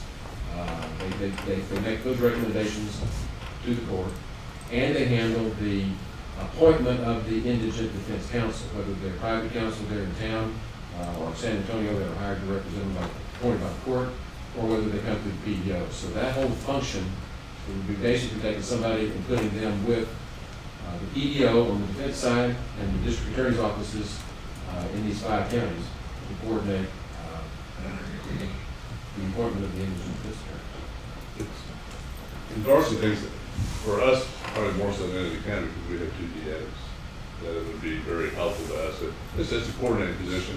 And it's really, I look at it as kind of some of the other grants we're applying for. It's a position that we either are already doing, we already are doing it, but this way it will lighten the workload of some other people that frequently say that they're overworked and get the state help pay for it. So the public defender's office cannot by law do this? We are required to do it? It's not that they're required by law, it has to do with their governance structure. That's a 5-county office, and each county has their own dockets. And so you got to coordinate with that county back to PDO. Or to the district, like our district attorney. We have our district attorneys do multi-counties. Yeah, but this streamlines it, so that makes sense. It's a coordinating position that they found very useful chance of that. So we go back to Commissioner Harris's question, which is how much? Yeah. And Well, I don't know, I'm just trying to get authorization to apply for it, because at this point, we don't even know what's available. Where do we house them? In Reagan's old office. We're dragging extra trailer. We might be able to get the PDO house. Yeah, they might I would hope. Well, I They're would the think ones pushing us to do so. it. If they're the ones they're the beneficiaries, isn't it? Yeah. We'll probably do that. With office space in You always ask. Well, And for those and of they you do that, have extra for space. those of you that have not toured the PDO, you need to go over and see it. We went over last Friday with the open Yeah. house. Pretty impressive. Yeah. Yeah, I think it's good. We ought to at least look into it further and, apply, get into the details, and we won't know that. It'll have to come back to us to make the application. I think we need to proceed to get to the application. Okay. And that'll be what Darcy can help with. So we have a motion and a second. Motion that we proceed with preparing the application. Second. A motion and a second. Any other discussion? Those in favor, raise your hand. Unanimous, 5-0. Item 1.34, consider discuss and take appropriate action to approve the environmental impairment annual liability renewal application for a storage tank at 3766 State Highway 27 in Kerrville and 3672 Highway 27 in Ingram. I handle this. This is road and bridges, fuel tanks. They have to have a liability policy for them. I know you're I figured she was standing up for I that. didn't see you over there. And this is renewal of those policies. Standard. Standard. And second. Got a motion and a second to approve the environmental impairment annual liability renewal application. Any discussion? Those in favor, raise your hand. Unanimous. 1.35, consider, discuss, and take appropriate action to allow Flat Rock Park to be reserved for Easter Fest to be held Saturday, April the 16th. And I've kind of figured out that all these two went through HR because it involved insurance. No, I was gonna ask wondering that. myself. I'm going, what? Or recent Okay. problem Easter Fest was, went through HR because Jennifer's on that leadership for county. Yeah. Okay. Well, But when I part first read of- it, I was scratching my head going. Yeah. Jennifer talking to me about. Part of this also, and I don't know, Heather would have to answer, but part of Easter Fest, they serve alcohol at that event. So in order to serve alcohol at Flat Rock, the TABC needs a letter from the county stating that they've approved the event. Can we do that as part of this agenda item also, or does she need a different one? I don't think it's a big time constraint, so I don't think it's a huge issue to put it on the next. I would put it I on the prefer to next have agenda. it specifically approved. Right. Okay, we have a motion to approve the use of Flat Rock Park for Easter Fest. So moved. Got a motion and a second. Any other discussion? Those in favor, raise your hand. Unanimous. 1.36, consider, discuss, and take appropriate action to set the date for a workshop to discuss the subdivision rules and regulations. Well, we need to do this. Yes, we do. We've got the draft. I don't know if you started trying to wade through it. It's late night reading. Yeah. Several lines. But suffice it to say, the key aspects of these proposed revisions are water availability and wastewater availability. And everything is basically hinged on that. And the water availability is basically a determination that we'll rely on headwaters. Sure. We need a workshop to talk about it. Yes, And I indeed. talked to Don Vokel when he was here today. I visited Lee before and John Hewitt, our locals. We'd like to get their input as we go through this finalization process. Well, can we do it on and off Monday? Yeah. Like the 31st, or right? That's the next one. We got to give him a check to see what his availability is. Yeah. I think we ought to do it soon. As soon as we can. Okay. Well, let's That's just next week, so maybe Yeah. the weekend. Yeah, 7th maybe. yeah. 7th, we have, Yeah, we already Well, we got got it. the Yeah, let Jody and I reach out to. Okay. When I say Jody and I, you know who's gonna help me. And Jody. So you just want it on the closest off Monday that we Off can. Monday. And we need to set aside at least a half a day. After that, I said maybe even the whole day. probably have, I think we're gonna have to have, we really Okay. probably should try to Set up get two? 2 with Chuck, I agree. because Yeah. Yeah. he's gonna wanna go through it and pace slow, and there's some things that we really have to look at, such as, we require plating on some things that, in my mind, are somewhat unnecessary. As an example, if they're not laying out a road, they're just selling off 6 acres on the county road. What is the benefit to the public for plating that? Gillespie County exempts that, they don't have to plat. I think it's up to 2, less than 2, 3, less than 3. And they have some criteria, if you're just selling off tract of land, you don't have to plat it. Adjusting lot lines, there's some things that we really need to look at over there. Oh, they just. Yeah, a lot of things that we really need to talk about a little bit. I think one of the biggest balancing acts we're gonna have to do with the revised subdivision is making sure that we have stringent enough rules to be able to regulate prudent growth and development of our county. Offset with the mom and pop transactions, how many of these do we really need to get involved in? And Exactly. the more we can simplify it, for that end of it, I'm all for it. Sort of Because, common sense. I say gates. The gate's about to open. The floodgate is gonna open and they're coming. They're already here, but they're really gonna come. And so we need to get these subdivision rules and as many things as we can take out of them that are reasonable to take out, the better. Right. And so that what we end up with are things that we really are going to be enforcing day in and day out. I'm still gonna run no variance.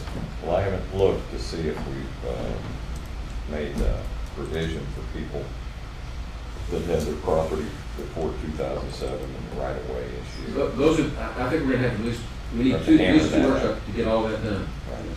To help those people. Good. Okay, so we've got our marching orders on that.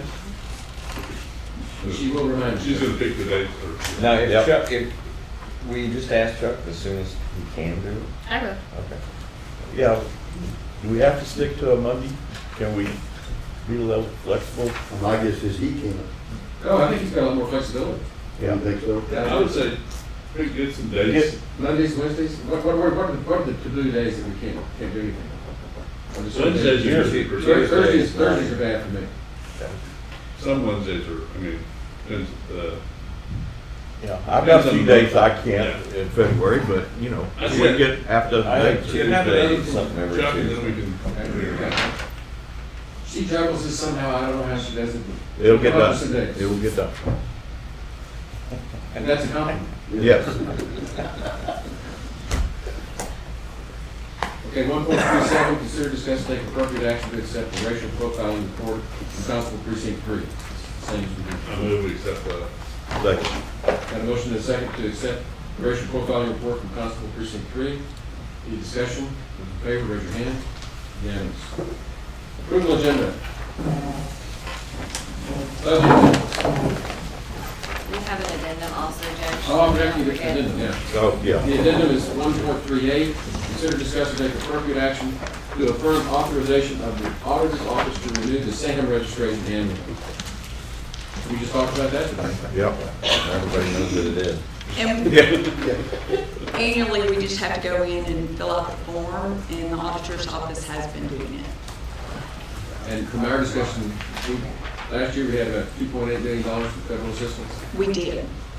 And there was another $4 million that came from the state, so a lot of that got have, you still have to have SAMs in order to apply.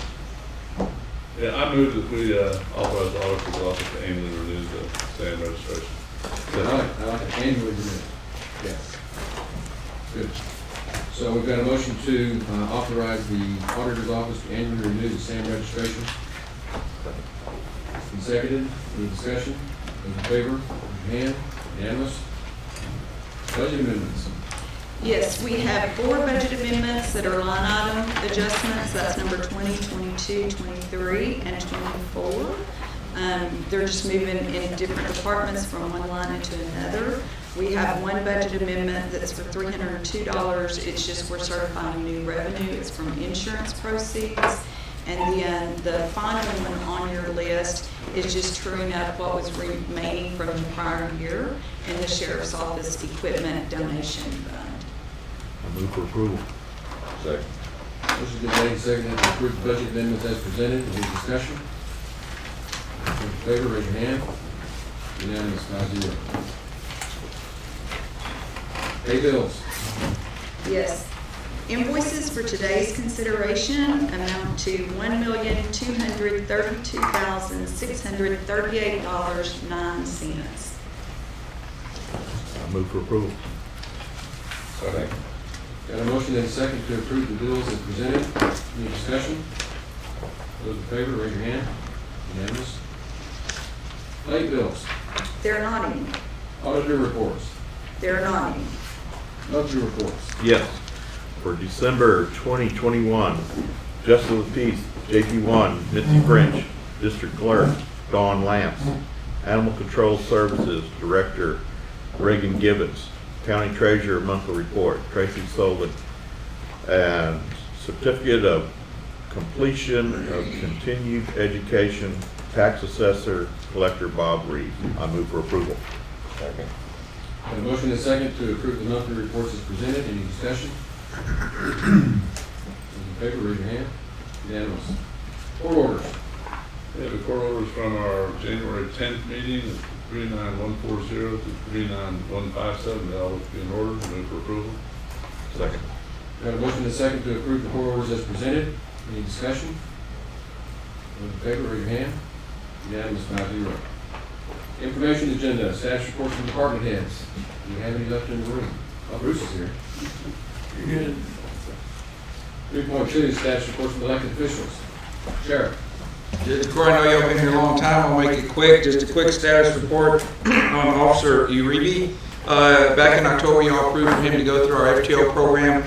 He completed it last week with no issues. I think it's a very good program. I can tell you, I guess on the negative side, it took 12 weeks. It takes a long time to train somebody properly. But on the positive side, there was no cost. And as far as liability-wise, he's trained just like our deputies. And officer safety-wise, I know on a daily basis, my guys will be more comfortable working with it. But I think it's a good program, and we entertain that in the future if another position ever comes over. All the good to do the report. Any other elected officials? 3.3, status report from liaison commissioners. Yes, maintenance. Friday evening, they're going to start, have some people come in and do the floor out here in the foyer and get it done over the weekend. Good. The Veteran Service Office, I think, put in a quarterly status of performance. So then this week, got that. You got anything about when Marty's coming back, if ever? May 1st, or in May, is what I've been told. I know she got a motion and they like her, I hope she comes back. I will say this, that the lady that's been filled in, who hired court time, is on it, and did a good job. She is, and she's doing a great job, but she's retired and she doesn't want to do it full-time, and our veteran needs in this county require full-time. Especially with the passing of, I don't know, it's gonna put a lot more work on this office. Okay, I don't think we have anything on the executive agenda, do we? No, sir. Okay. Well, there being no other business before the court, we will stand adjourned.